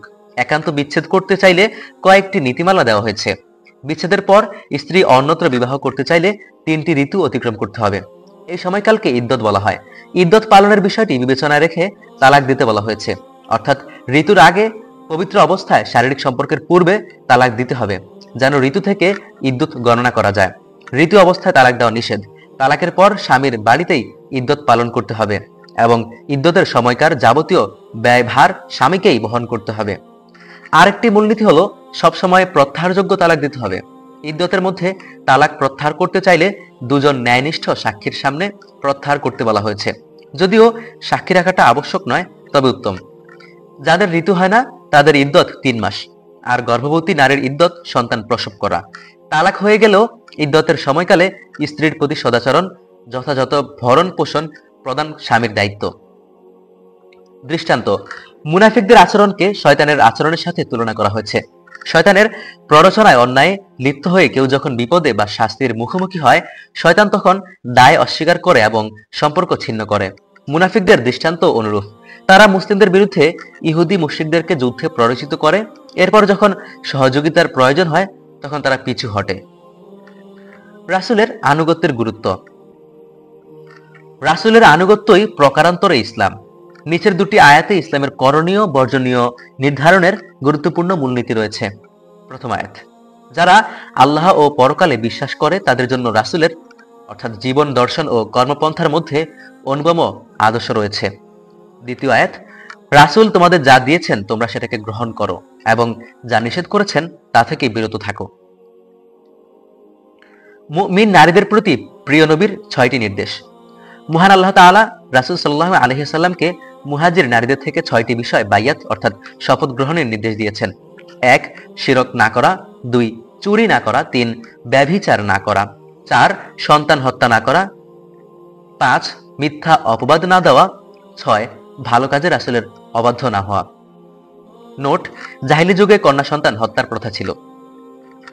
মুহাজির আনসারদের মর্যাদা ও আত্মত্যাগ।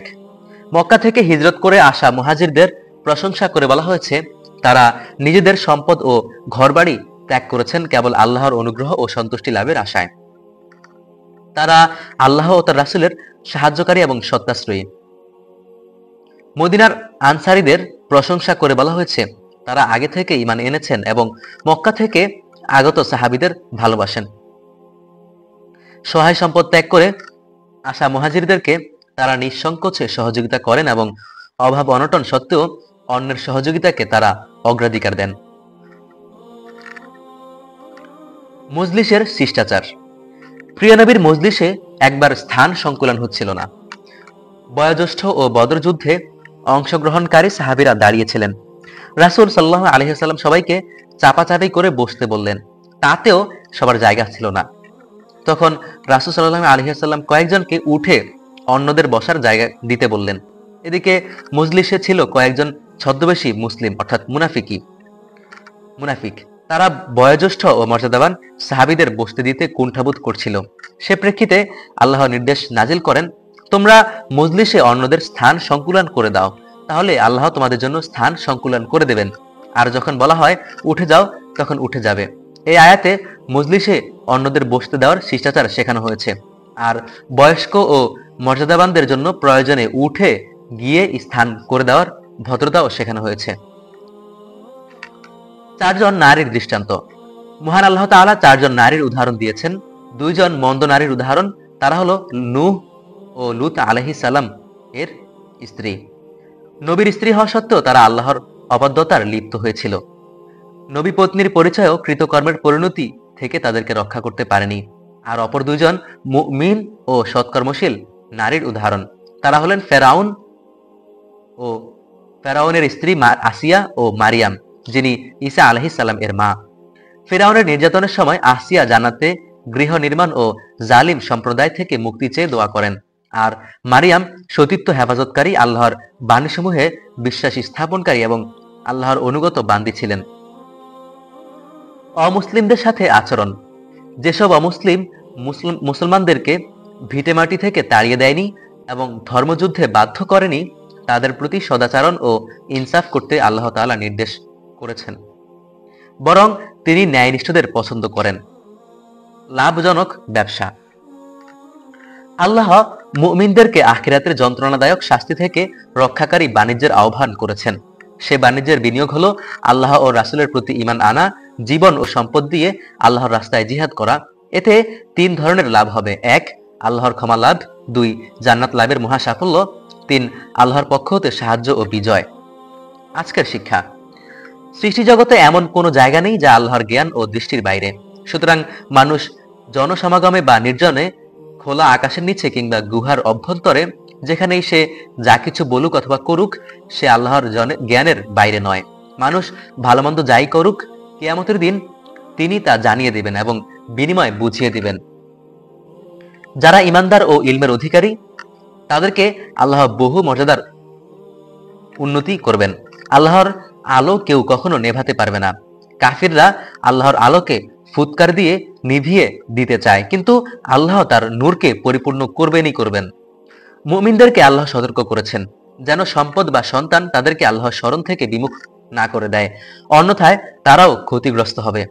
আল্লাহর নির্দেশিত পথে দানের গুরুত্ব এত বেশি যে মৃত্যু আসার পর অবিশ্বাসী ও কৃপণরা বলবে, হে আল্লাহ, আমার মৃত্যু আরেকটু পিছিয়ে দিলে না কেন?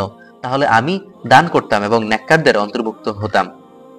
যারা তাকওয়া অবলম্বন অর্থাৎ আল্লাহকে যথাযথ ভয় এবং তার আদেশ নিষেধের আনুগত্য করবে, তারা যত বিপদই পড়ুক না কেন, যত সমস্যার মুখোমুখি হোক না কেন, আল্লাহ তাদের পরিত্রাণের পথ দেখিয়ে দিবেন এবং কল্পনাতীত উপায়ে রিজিক দান করবেন। যেসব স্বামী কিংবা স্ত্রী ও সন্তান আল্লাহর নাফরমানির পথে চলতে উৎসাহিত বা পরিচালিত করে, তারা মুমিনের শত্রুতুল্য। মহান আল্লাহ তাদের ব্যাপারে সতর্ক থাকার নির্দেশ দিয়েছেন। অবশ্য ভুল বুঝতে পারলে ক্ষমার শিক্ষাও দেওয়া হয়েছে। মুসলিম কখনো আত্মকেন্দ্রিক হবে না, বরং পরিবার প্রতিবেশীদের কথাও ভাববে। মহান আল্লাহ তাআলা আদেশ দিয়েছেন, হে ইমানদারগণ, তোমরা নিজেদেরকে এবং তোমাদের পরিবারকে জাহান্নামের আগুন থেকে রক্ষা করো। মুমিনদের প্রতি আল্লাহর নির্দেশ, তারা যেন তাওবায়ে নাসুহা করে। তাওবায়ে নাসুহা অর্থ খাঁটি তাওবা। যে তাওবার পর ব্যক্তি আর সেই অন্যায় লিপ্ত হবে না, সেটাই তাওবায়ে নাসুহা বা খাঁটি তাওবা। আজকের দোয়া। ربنا اغفر لنا ولإخواننا الذين سبقونا بالإيمان ولا تجعل في قلوبنا غلا للذين آمنوا ربنا إنك رؤوف رحيم। হে আমার প্রতিপালক, ক্ষমা করুন আমাদেরকে এবং আমাদের সেই ভাইদেরকেও যারা আমাদের আগে ঈমান এনেছে, এবং আমাদের অন্তরে ঈমানদারদের প্রতি কোনো হিংসা বিদ্বেষ রাখবে না। হে আমাদের প্রতিপালক, আপনি অতি মমতাবান, পরম দয়ালু। রব্বানা আতমিম লানা নূরানা ওয়াগফির লানা ইন্নাকা আলা কুল্লি শাইইন কাদির। হে আমাদের প্রতিপালক, আমাদের জন্য আলোকে পরিপূর্ণ করে দিন এবং আমাদেরকে ক্ষমা করুন, নিশ্চয়ই আপনি সর্ববিষয়ে ক্ষমতাবান।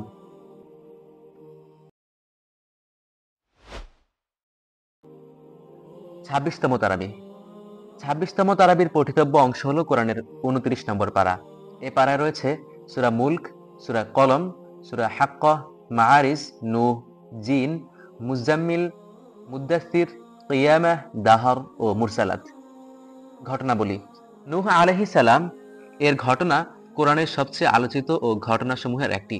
অন্যান্য সূরায় নূহ আলাইহিস সালাম ও তার জাতি সম্পর্কে খণ্ড খণ্ড আলোচনা থাকলেও সূরা নূহের পুরো অংশ আলোচিত হয়েছে আল্লাহর এই প্রিয় রাসূলের আলোচনায়।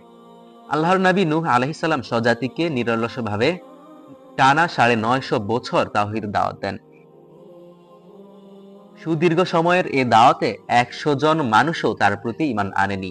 তারপরও তিনি হাল ছাড়েননি। কখনো রাতে, কখনো বা দিনে, কখনো প্রকাশ্যে বা কখনো গোপনে তিনি তাওহীদ দাওয়াত দিতে থাকেন। তিনি স্বজাতিকে স্মরণ করাতে থাকেন আল্লাহর অনুগ্রহ রাজি। আর তার জাতি দাওয়াত না শোনার জন্য কানে আঙ্গুল দিয়ে রাখত, কখনো কাপড় দিয়ে ঢেকে রাখত শরীর।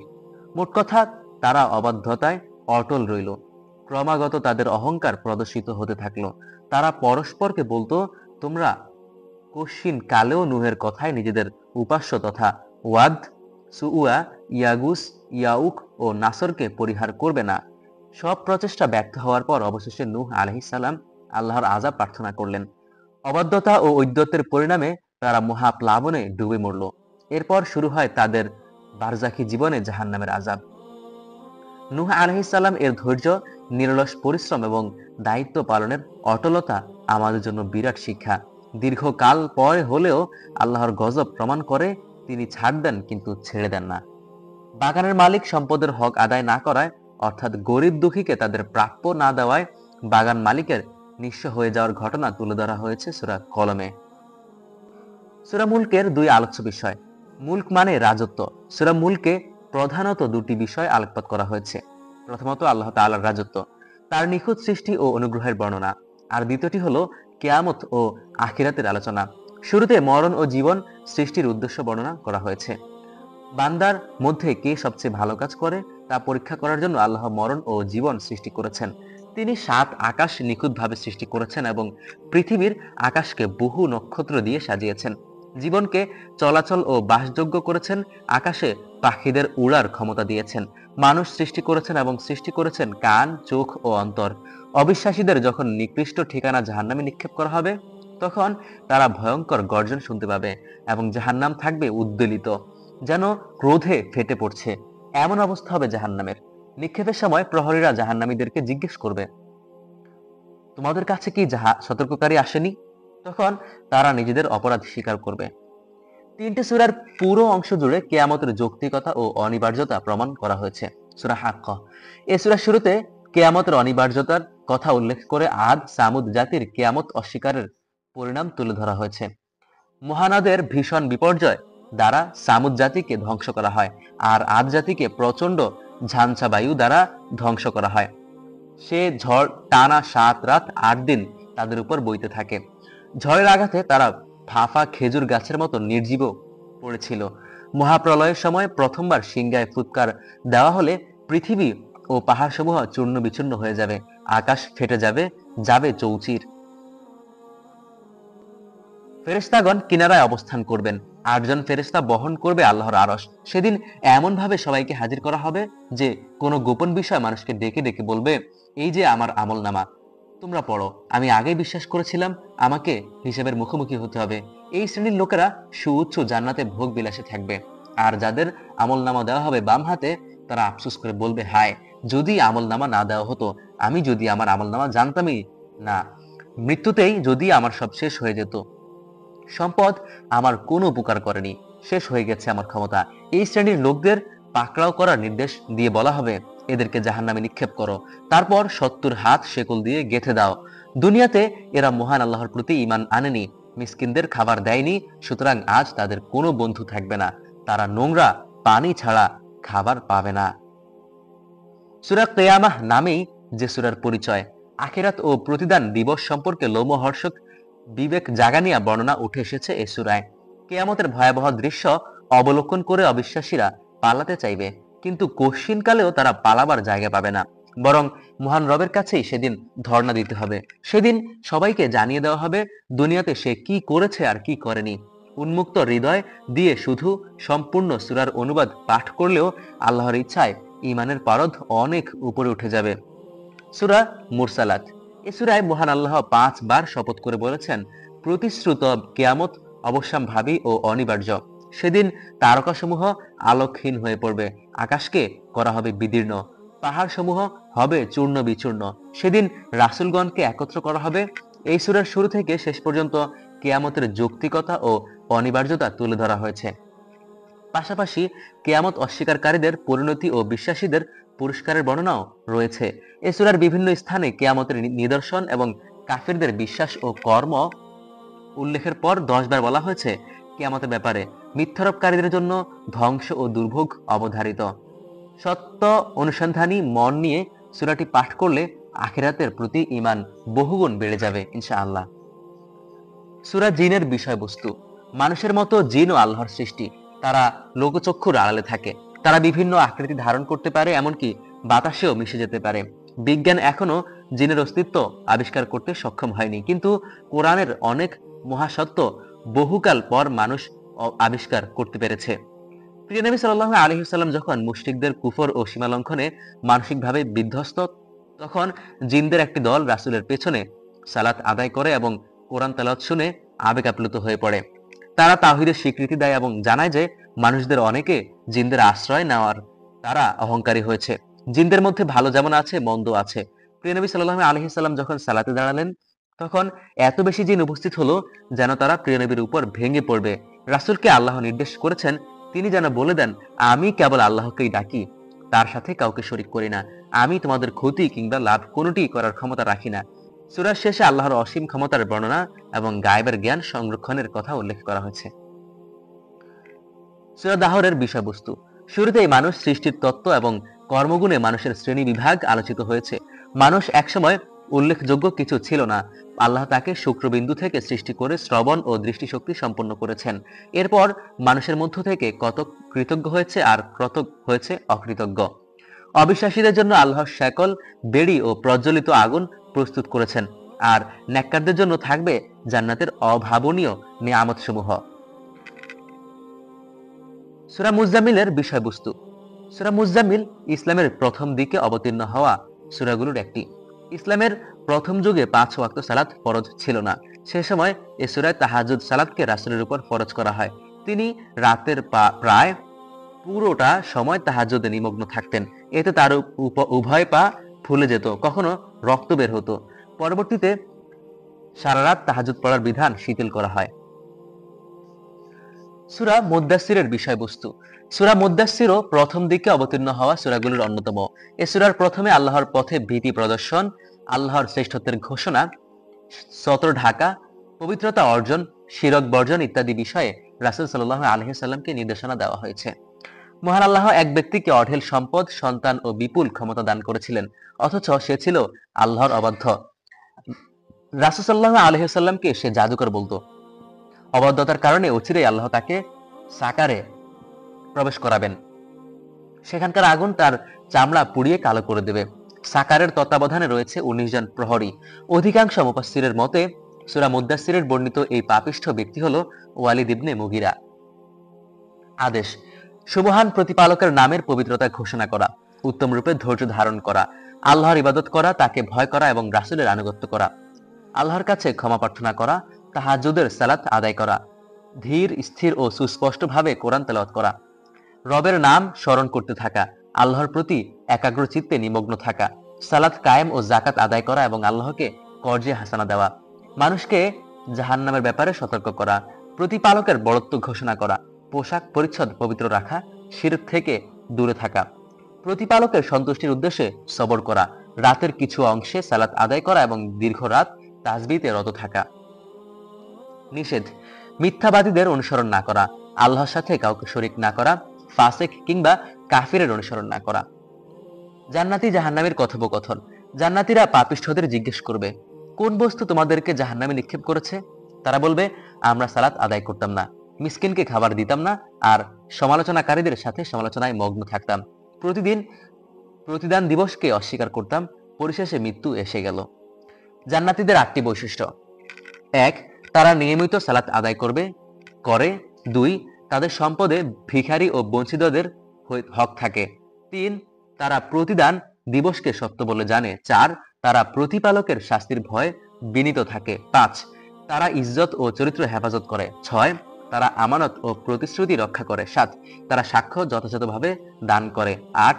তারা সালাতের ব্যাপারে যত্নবান থাকে। এইসব গুণের অধিকারীরা জান্নাতে সম্মানজনকভাবে থাকবে। ইস্তিগফারের 5টি উপকারিতা। আল্লাহর নিকট ইস্তিগফার বা ক্ষমা প্রার্থনা করলে আল্লাহ ক্ষমা করবেন, অজস্র ধারায় উপকারী বৃষ্টি দান করবেন, ধন সম্পদ ও সন্তান সন্ততিতে উন্নতি দান করবেন, বাগ বাগিচা সৃষ্টি করবেন এবং সর্বশেষ নদ নদীর ব্যবস্থা করবেন। প্রিয় নবী সাল্লাল্লাহু আলাইহি ওয়াসাল্লাম এর বিরুদ্ধাচারণকারীদের চরিত্র। যারা প্রিয় নবী সাল্লাল্লাহু আলাইহি ওয়াসাল্লাম এর বিরুদ্ধাচারণে নেতৃত্ব দিত এবং শত্রুতায় অগ্রগামী ছিল, তাদের অনেকের চরিত্র ছিল খুবই নিচু পর্যায়ের। এদের সম্পর্কে আল্লাহ তাআলা বলেছেন, তারা অধিক শপথকারী ও হীন প্রকৃতির, নিন্দা আর ছগলখড়ি করে বেড়ানো তাদের কাজ, ভালো কাজে বাধা দানকারী, সীমালঙ্ঘনকারী ও পাপিষ্ঠ, রূঢ় স্বভাবের ও কুখ্যাত। আজকে শিক্ষা। রাসূলুল্লাহ সাল্লাল্লাহু আলাইহি ওয়াসাল্লামকে মহান চরিত্রের অধিকারী বলে স্বীকৃতি দিয়েছেন স্বয়ং আল্লাহ তাআলা। সুতরাং তার পদাঙ্ক অনুসরণই মানুষের সর্বোন্নত চরিত্রের অধিকারী হতে পারবে। কিয়ামতের দিন গোছা উন্মুক্ত করা হবে এবং সবাইকে সিজদার জন্য ডাকা হবে। উল্লেখ্য, গোছা উন্মুক্ত করা এর মর্ম একমাত্র আল্লাহ তাআলাই ভালো জানেন। কোন সৃষ্টির সাথে তার সাদৃশ্য নেই। সেদিন মুমিনগণ পৃথিবীতে যারা সিজদা করেছে তারা ব্যতীত কাফির ও মুনাফিকরা সিজদা করতে চাইলেও করতে পারবে না। কোরআনের বাণী অস্বীকারীদেরকে মহান আল্লাহ ক্রমান্বয়ে ধ্বংসের দিকে নিয়ে যান। তারা টেরও পায় না, আযাব গ্রাস করছে না দেখে তারা অনেক সময় নিজেদেরকে নিরাপদ মনে করে, অথচ আল্লাহ ঢিল দিয়ে রাখেন, কিন্তু তার কৌশল অত্যন্ত কঠিন ও মজবুত। প্রকৃত পুণ্যবান ও ন্যাক্কার তারা, যারা মানুষকে খাদ্য দান করে, কোনো উপকার করে, বলে, আমরা কেবল আল্লাহর সন্তুষ্টির আশায় তোমাদেরকে খাবার দিয়েছি বা উপকার করেছি, তোমাদের কাছে কোনো প্রতিদান এমনকি কৃতজ্ঞতাও আমরা আশা করি না। উল্লেখ্য, উপকার ভোগীর কৃতজ্ঞতার মানসিকতা থাকা উচিত, সেটি ভিন্ন বিষয়, কিন্তু দানকারী কখনো উপকার ভোগীর কাছে স্বীকৃত বা প্রশংসা পাওয়ার আশা করবে না। এটাই জান্নাতীদের বৈশিষ্ট্য। ২৭তম তারাবিহ। ২৭তম তারাবিহ জুড়ে আছে কোরআনের ৩০ নম্বর পারা। এ পারা রয়েছে সূরা নাবা থেকে সূরা নাস পর্যন্ত ৩৭টি সূরা। ৩০তম পারা হলো কোরআনের কারিমের সর্বশেষ পারা। এ পারার বেশিরভাগ সূরাসমূহে মহাপ্রলয় ও কিয়ামতের যৌক্তিকতা, অনিবার্যতা ও আখিরাতের বর্ণনা উল্লেখ হয়েছে। ঘটনাবলী: ঈসা আলাইহিস সালাম এর পরবর্তী যুগে এক মুশরিক ও জালিম শাসক তাওহীদের বিরুদ্ধে অবস্থান নেয় এবং তাওহীদের অনুযায়ী এক ধর্মযাজক ও তার বালক শিষ্যকে হত্যা করে। বালকের কারামত দেখে বহু মানুষ আল্লাহর প্রতি বিশ্বাসী হলে সেই শাসকের নির্দেশে অনেকগুলো অগ্নি গহ্বর তৈরি করা হয়, তাতে মুমিনদেরকে নিক্ষেপ করে হত্যা করা হয় অত্যন্ত নির্মমভাবে। মহান আল্লাহ তাআলা এই মুসলিম মুমিনদের জান্নাতের আর অত্যাচারী পাপিষ্ঠদের জাহান্নামের আগুনের শাস্তির সংবাদ দিয়েছেন। রাসূলুল্লাহ সাল্লাল্লাহু আলাইহি ওয়াসাল্লাম এর জন্মের বছর হস্তি বাহিনীর ঘটনা ঘটে। প্রিয় নবীকে সেই ঘটনা উল্লেখ করে সান্ত্বনা ও সাহস যোগানো হয়েছে। ইয়েমেনের শাসক আব্রাহা মক্কার কাবার প্রতি মানুষের ভালোবাসায় ঈর্ষান্বিত হয়ে ইয়েমেনে একটি ঝমকালো গির্জা তৈরি করে। সবাইকে সেই গির্জা ইবাদত করার নির্দেশ দেয় সে। বিকল্প কাবা তৈরিকে আরবের লোকেরা ভালোভাবে নেয়নি। ক্ষুব্ধ জনতার কেউ একজন গির্জায় মলত্যাগ করলে আব্রাহা প্রতিশোধ পরায়ণ হয়ে ওঠে। বিশাল হস্তি বাহিনী নিয়ে সে মক্কায় আসে কাবা ঘর ধ্বংস করতে, কিন্তু মক্কার কাছাকাছি এলে আল্লাহর প্রেরিত এক ঝাঁক পাখির আক্রমণের শিকার হয় হস্তি বাহিনী। প্রত্যেক পাখির মুখে ছিল ৩টি করে কঙ্কর। পাখিদের নিক্ষিপ্ত কঙ্কর বিষাক্ত বোমার মতো কাজ করে। মক্কার প্রান্তরে আব্রাহার হস্তি বাহিনী করুণভাবে মৃত্যুবরণ করে, এমনকি তারা ভক্ষিত তৃণের মতো হয়ে যায়। ঈমান আকীদা। কিরামান কাতিবিন, মানুষের ভালো-মন্দ যাবতীয় আমলসমূহ লিপিবদ্ধ করার জন্য প্রত্যেকের সাথে ২ জন করে ফেরেশতা নিযুক্ত করেছেন আল্লাহ তাআলা। এই শ্রেণীর ফেরেশতাদের বলা হয় কিরামান কাতিবিন বা সম্মানিত লিপিকার বৃন্দ। মানুষের সকল কর্মকাণ্ড তারা জানেন এবং সংরক্ষণ করেন। এভাবেই আমাদের আমলনামা প্রস্তুত করা হয়। ইল্লিয়িন ও সিজ্জিন, নেককার ও পুণ্যবানদের আমলনামা থাকে ইল্লিয়িন নামক স্থানে, আর সিজ্জিনে থাকে কাফিরদের আমলনামা। মৃত্যুর পর তাদের রূহও সেখানেই থাকে। সূরা নাবার সারসংক্ষেপ। নাবা অর্থ সংবাদ। এখানে সংবাদ বলতে মহাপ্রলয় ও কিয়ামতের সংবাদ উদ্দেশ্য। মুশরিকরা কিয়ামতের সত্যতা নিয়ে পরস্পরকে জিজ্ঞাসাবাদ করত। তাদের সংশয় খণ্ডন করে বলা হয়েছে, অচিরেই তারা কিয়ামত প্রত্যক্ষ করতে পারবে। এরপর আল্লাহর সুনিপুণ সৃষ্টির বিবরণ উল্লেখ করার মাধ্যমে পুনরুত্থানের সম্ভাব্যতা ও যৌক্তিকতা তুলে ধরা হয়। তারপর নির্ধারিত সময়ে পুনরুত্থান এবং সিংহায় ফুৎকার পরবর্তী পরিস্থিতি ও জাহান্নামে কাফিরদের দুরবস্থার বর্ণনা দেওয়া হয়েছে।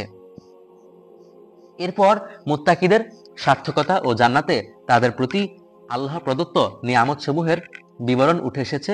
সর্বশেষ কিয়ামতের দিন সবকিছুতে আল্লাহর রাজত্ব প্রকাশ, প্রত্যেকে যার যার প্রাপ্য প্রতিদান বুঝিয়ে দেওয়ার কথা উল্লেখ হয়েছে। যেসব পূর্ণ পশু পাখি ও জীবজন্তু পরস্পরের প্রতি জুলুম করেছিল, তাদের বিচার ও প্রতিশোধ গ্রহণের ব্যবস্থা শেষে তাদের মাটি হয়ে যাওয়া দেখে কাফিররা আক্ষেপ করে বলবে, হায় যদি আমি মাটি হয়ে যেতাম। সূরা নাজিয়াতের সারসংক্ষেপ। প্রাণ হরণের দায়িত্বে নিয়োজিত ফেরেশতাগণ কাফিরদের প্রাণ কেড়ে নেয় অত্যন্ত ভয়াবহভাবে, আর মুমিনদের জান কবজ করে পরম কোমলতার সাথে। এমন ফেরেশতাদের নামে 5টি শপথ করে বলা হয়েছে। পরস্পর 2টি প্রকম্পনকারী সিংহাধ্বনি সবকিছুকে কাঁপিয়ে দেবে। সেদিন মানুষের অন্তরসমূহ শতস্ত্র, চোখসমূহ অবনত থাকবে। তারপর কাফিরদের মহাপ্রলয় নিয়ে সংশয় ও তার অপনোদন করা হয়েছে। মাঝে ফেরাউনের প্রতি মুসার দাওয়াতের ঘটনার নির্যাস তুলে ধরার পর মানুষের চেয়েও আল্লাহর বড় বড় সৃষ্টির উল্লেখ করে পুনরুত্থান যে কঠিন কিছু নয় সে বিষয়ে ইঙ্গিত দেওয়া হয়েছে। শেষে আবারও কিয়ামতের আলোচনা করা হয়। সেই মহাবিপর্যয়ের দিন মানুষ যার যার কৃতকর্মের কথা স্মরণ করবে। সেদিন অবাধ্য ও পার্থিব জীবনকে প্রাধান্য দানকারীদের ঠিকানা হবে জাহান্নাম, আর আল্লাহ ভীরু ও প্রবৃত্তির তাড়না থেকে নিবৃত্তকারীর ঠিকানা জান্নাত হবে। কাফিরদের কিয়ামতের সময়কাল বিষয়কে প্রশ্নের জবাবে বলা হয়েছে, নবীজি কেবল সতর্ককারী। মহাপ্রলয়ের সময়জ্ঞান শুধু আল্লাহ তাআলা সংরক্ষণ করেন। যেদিন তা আসবে সেদিনের বিভীষিকার কারণে মানুষের মনে হবে তারা দুনিয়ায় এক সকাল বা এক সন্ধ্যা অবস্থান করেছে। সূরা আবাসা ও একটি শিক্ষা। আল্লাহর রাসূল কাফির নেতাদের সাথে ইসলামের দাওয়াত বিষয়ে গুরুত্বপূর্ণ একটি বৈঠকে ব্যস্ত ছিলেন। সে সময় বৈঠকের বৃত্তান্ত না জানা অন্ধ সাহাবী আব্দুল্লাহ ইবনে উম্মে মাকতুম রাদিয়াল্লাহু তাআলা আনহু মজলিসে এসে দ্বীনি বিষয় জানতে চান। এতে প্রিয়নবী কিছুটা বিরক্তি প্রকাশ করলে মহান আল্লাহ তাকে অগ্রাহ্যকারীদের চেয়ে আগ্রহী ব্যক্তিকে বেশি গুরুত্ব এবং সময় দেওয়ার পরামর্শ দেন। ৩০তম পারার প্রধান আলোচ্য বিষয় কিয়ামত ও প্রতিদান দিবস।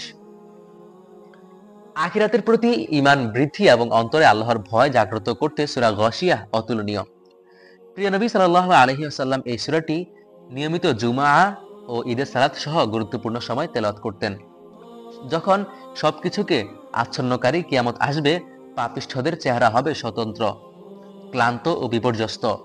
তারা জ্বলন্ত আগুনে প্রবেশ করবে, তাদের পানি হবে গরম প্রসবনের ফুটন্ত পানি, আর খাদ্য হবে কাঁটা বিশিষ্ট বিষাক্ত গুল্ম, যা না পুষ্টির যোগান দিবে না ক্ষুধা মেটাবে। পক্ষান্তরে বহু চেহারা থাকবে সজীব, নিজেদের কৃত আমলের বিনিময়ে থাকবে সন্তুষ্ট। সুউচ্চ জান্নাতীদের নিয়ামতের বর্ণনার পর মহান আল্লাহ তার সুনিপুণ সৃষ্টির দিকে অনুসন্ধানী দৃষ্টি দিতে নির্দেশনা দিয়েছেন। কিভাবে তিনি ওট সৃষ্টি করেছেন, কিভাবে আকাশকে সুউচ্চ করা হয়েছে, কিভাবে পাহাড় সমূহকে গ্রথিত করা হয়েছে, কিভাবে ভূমিকে সমতল ও বাসযোগ্য করা হয়েছে। সৃষ্টির এইসব নৈপুণ্য আল্লাহর একত্ববাদ ও পুনরুত্থানের সম্ভাব্যতার সাক্ষ্য দেয়। উপদেশ দিতে গিয়ে রাসূল সাল্লাল্লাহু আলাইহি সাল্লামকে নির্ভীক থাকতে বলা হয়েছে, কারণ কাউকে বাধ্য করা তার কাজ নয়। যারা অবাধ্য হবে তাদেরকে আল্লাহর কাছে ফিরে যেতে হবে এবং তিনি তাদের পুঙ্খানুপুঙ্খ হিসাব নেবেন।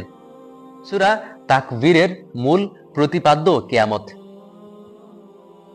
যেদিন সূর্যকে ভাঁজ করে আলোহীন করে ফেলা হবে, তারকাসমূহ দীপ্তহীন হয়ে পড়বে, পর্বতসমূহ সঞ্চালিত করা হবে। 10 মাসের গর্ভবতী উটনীও লোভনীয় সম্পদ হওয়া সত্ত্বেও উপেক্ষিত হবে। বন্য পশুসমূহকে একত্রিত করা হবে। যখন সাগরসমূহকে অগ্নি উত্তাল করা হবে, আত্মাসমূহ পুনঃসংযোজিত হবে। যখন জীবন্ত পথিক কন্যাকে জিজ্ঞেস করা হবে যে কি অপরাধে তাকে হত্যা করা হলো, যখন আমলনামা খুলে দেওয়া হবে, যখন আসমানের আবরণ সরিয়ে দেওয়া হবে, যখন জাহান্নামকে প্রজ্বলিত করা হবে, যখন জান্নাতকে নিকটবর্তী করা হবে, সেদিন প্রত্যেক জানতে পারবে সে কি আমল নিয়ে এসেছে। মহান আল্লাহ তাআলা কিয়ামতের 12টি অবস্থা উল্লেখ করে যে কথাটি বলেছেন তার গুরুত্ব কতখানি সেটা বলাই বাহুল্য। সুতরাং কর্মফল ও প্রতিদান দিবস মাথায় রেখে প্রতিটা কদম ফেলা উচিত, প্রতিটা শব্দ উচ্চারণ করা উচিত। সূরা জিলজাল, আদিয়াত, অরিয়াহ এর মূল বিষয়ও কিয়ামত। এগুলোতে কিয়ামত দিবসের ভয়াবহতা তুলে ধরা হয়েছে, যে সেদিন পৃথিবী প্রবলভাবে প্রকম্পিত হবে, মানুষের অন্তরাত্মা কেঁপে উঠবে, মানুষ বিক্ষিপ্ত পতঙ্গের মতো দিক বিদিক ছোটাছুটি করবে, পাহাড়গুলো ধ্বনিত পশমের মতো উঠতে থাকবে এবং মানুষের ভালো মন্দ সকল কাজ প্রকাশ পাবে। সেদিন যার ভালো কাজের পাল্লা ভারী হবে সে জান্নাত লাভ করবে, আর যার পাল্লা হালকা হবে তার ঠিকানা হবে উত্তপ্ত আগুন বা জাহান্নাম। হেরা গুহায় সূরা আল আলাকের প্রথম 5টি আয়াত সর্বপ্রথম নাজিল হয়। আল্লাহর পক্ষ হতে নাজিল হওয়া প্রথম শব্দ হলো পড়ো। ইসলামে জ্ঞান অর্জনের গুরুত্ব যে কত বেশি এ থেকে সহজেই বোঝা যায়। তাছাড়া এই আয়াতসমূহে জ্ঞান অর্জনের উপকরণ কলমেরই উল্লেখ আছে। এ থেকেও ইসলামে জ্ঞানের গুরুত্বের বিষয়টি পরিষ্কার হয়ে যায়। আদেশ: কাফিরদেরকে কষ্টদায়ক শাস্তির সংবাদ প্রদান করা, সুমহান প্রতিপালকের নামের পবিত্রতা ঘোষণা করা, উপদেশ দান করা, আল্লাহর নিয়ামতের কথা স্বীকার ও প্রকাশ করা, স্বীয় প্রতিপালকের প্রতি মনোনিবেশ করা, আল্লাহর নামে পড়া, সিজদাহ ও আল্লাহর নৈকট্য লাভ করা, কোরবানি করা, আল্লাহর কাছে ক্ষমা প্রার্থনা করা। নিষেধ: এতিমের প্রতি কঠোরতা না করা, ভিখারিকে ধমক না দেওয়া। কিয়ামতের দিন মুক্তিপ্রাপ্ত ও জাহান্নামী চেনা যাবে যেভাবে। কিয়ামতের দিন সৎকর্মশীল ও জান্নাতীদের আমলনামা দেওয়া হবে ডান হাতে। তাদের হিসাব গ্রহণ হবে সহজ এবং তারা নিজ পরিবারের কাছে আনন্দ চিত্তে ফিরে যাবে। পক্ষান্তরে জাহান্নামীদের আমলনামা দেওয়া হবে পিছন দিক থেকে, অর্থাৎ বাম হাতে। তারা মনের দুঃখে নিজেদের মৃত্যু কামনা করবে। এই শ্রেণীর মানুষ পৃথিবীতে পরিবার পরিজন নিয়ে আনন্দ ফুর্তি করত। তারা পরকালকে বিশ্বাস করত না। যে কথা বলতে একসঙ্গে বেশি সংখ্যক শপথ করেছেন আল্লাহ তাআলা। কোরআনে একসঙ্গে 11 বার শপথের ঘটনা ঘটেছে সূরা শামসে।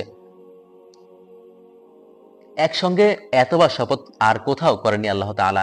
মহান আল্লাহ তাআলা বড় বড় সৃষ্টিসমূহের নামে শপথ করে বলেছেন, তা হলো, যে ব্যক্তি নিজেকে পরিশুদ্ধ ও সংশোধন করলো সে প্রকৃত সফল ও সার্থক। পক্ষান্তরে যে নিজের আত্মাকে কলুষিত করলো সে চূড়ান্ত ব্যর্থ ও ক্ষতিগ্রস্ত। এ থেকে বোঝা যায় প্রতিনিয়ত সংশোধনের মাধ্যমে মন্দ কাজ পরিহার এবং ভালো কাজ দ্বারা নিজেকে সমৃদ্ধ করা একজন আখিরাত বিশ্বাসী মানুষের গুরুত্বপূর্ণ দায়িত্ব। ভালো ও মন্দের বিচারে 3 প্রকারের আত্মার উল্লেখ করা হয়েছে কোরআনে। প্রথমত নাফসে আম্মারা অর্থাৎ মন্দ কাজের প্রচারক আত্মা। দ্বিতীয়ত নাফসে লাওয়ামা অর্থাৎ পাপে লিপ্ত হওয়ার পর নিজেকে ভৎসনাকারী আত্মা। তৃতীয়ত নাফসে মুতমাইন্নাহ অর্থাৎ আল্লাহর ইবাদতে প্রশান্ত আত্মা। তৃতীয় প্রকার আত্মার অধিকারী মানুষকে কিয়ামতের দিন বলা হবে, তোমার রবের নিকট ফিরে এসো সন্তুষ্ট ও আস্থাভাজন হয়ে এবং জান্নাতে প্রবেশ করো। সূরা ইখলাস ও কোরআনের শেষ 2 সূরার মর্যাদা। সূরা ফাতিহার পর দিবারাত্র কোরআনের যে অংশ সবচেয়ে বেশি তেলাওয়াত করতে হয় তা হলো সূরা ইখলাস, ফালাক ও নাস। রাসূল সাল্লাল্লাহু আলাইহি ওয়াসাল্লাম প্রত্যেক সালাতের পর এই 3 সূরা একবার পাঠ করতেন। আর সকাল সন্ধ্যা 3 বার পাঠ করলে সকল ক্ষতি থেকে আল্লাহর সুরক্ষা লাভ করা যায়। রাতে ঘুমানোর আগেও এই সূরাদ্বয় 3 বার পাঠ করা সুন্নাহ। সূরা ইখলাস একমাত্র সূরা যে সূরায় শুধু আল্লাহর একত্ববাদ নিয়ে আলোচনা করা হয়েছে। এই সূরায় ভালোবাসা জান্নাতের প্রবেশের কারণ, এটিকে কোরআনের 1/3 বলা হয়েছে হাদিসে। আর ফালাক ও নাসকে বলা হয় এমন সূরা যেই 2 সূরা দ্বারা আল্লাহর আশ্রয় প্রার্থনা করা হয়। প্রিয় নবীকে একজন ইহুদি ব্ল্যাক ম্যাজিক করলে সূরা ফালাক ও সূরা নাস নাজিল হয় এবং এগুলো পাঠের মাধ্যমে তিনি জাদু থেকে মুক্তি লাভ করেন। এই সূরাদ্বয় সম্পূর্ণই দোয়ামূলক সূরা। সাধারণত মানুষ বা জিন শয়তানের প্ররোচনায় আমরা কোরআনের পথনির্দেশ থেকে বিচ্যুত বা বঞ্চিত হই। কোরআনের শেষ সূরায় এই উভয় শ্রেণীর প্রবঞ্চনা দানকারী থেকে আল্লাহর আশ্রয় কামনা করা হয়েছে। আজকের শিক্ষা, কিয়ামতের ভয়াবহতা এমন হবে যে সেদিন প্রত্যেকে নিজেকে নিয়ে মহা দুশ্চিন্তায় থাকবে। আপন ভাই, মা, বাবা, স্ত্রী এবং সন্তানকেও এড়িয়ে চলবে। প্রত্যেকে আশঙ্কা করবে কোনো এক আপনজন না জানি পুণ্যের ভাগ চেয়ে বসে এবং কোনো পাপের বোঝা বহনের আবদার করে। প্রতিদান ও কর্মফল দিবস সম্পর্কে মহান আল্লাহ তাআলা বলেন, সেদিন কেউ কারো জন্য কিছু করার সামর্থ্য রাখবে না। সেদিনের কর্তৃত্ব কেবল আল্লাহর। সূরা বালাদে আল্লাহর কয়েকটি শপথ করে বলেছেন, তিনি মানুষকে সৃষ্টি করেছেন কষ্ট ক্লেশের মধ্যে। পৃথিবীর সকল রাজা বাদশাহ এবং শৌখিন মানুষের সুখ ভোগও এখানে পরিশ্রমাধ্য। আখিরাতের নিয়ামতসমূহ পরিশ্রম সাধ্য হবে না। এই একই সূরায় মহান আল্লাহ তাআলা আমাদের শরীর কাঠামোর নিয়ামতসমূহ নিয়ে ভাবনার দাওয়াত দিয়েছেন। ভালো মন্দ সব কাজের পরিণামই মানুষ দেখতে পাবে। কেউ অনুপরিমাণ ভালো কাজ কিংবা মন্দ কাজ করলে কিয়ামতের দিন মানুষ তা দেখতে পাবে। বছরের শ্রেষ্ঠ রাত হলো লাইলাতুল কদর। কদর একটি রাতের ইবাদত 1000 মাসের চেয়েও উত্তম। যারা সালাতের বিষয়ে উদাসীন এবং যারা লোক দেখানোর জন্য সালাত আদায় করে তাদের দুর্ভোগ ও ধ্বংসের ব্যাপারে সতর্ক করেছেন আল্লাহ তাআলা। সাদাকাল্লাহুল আযীম।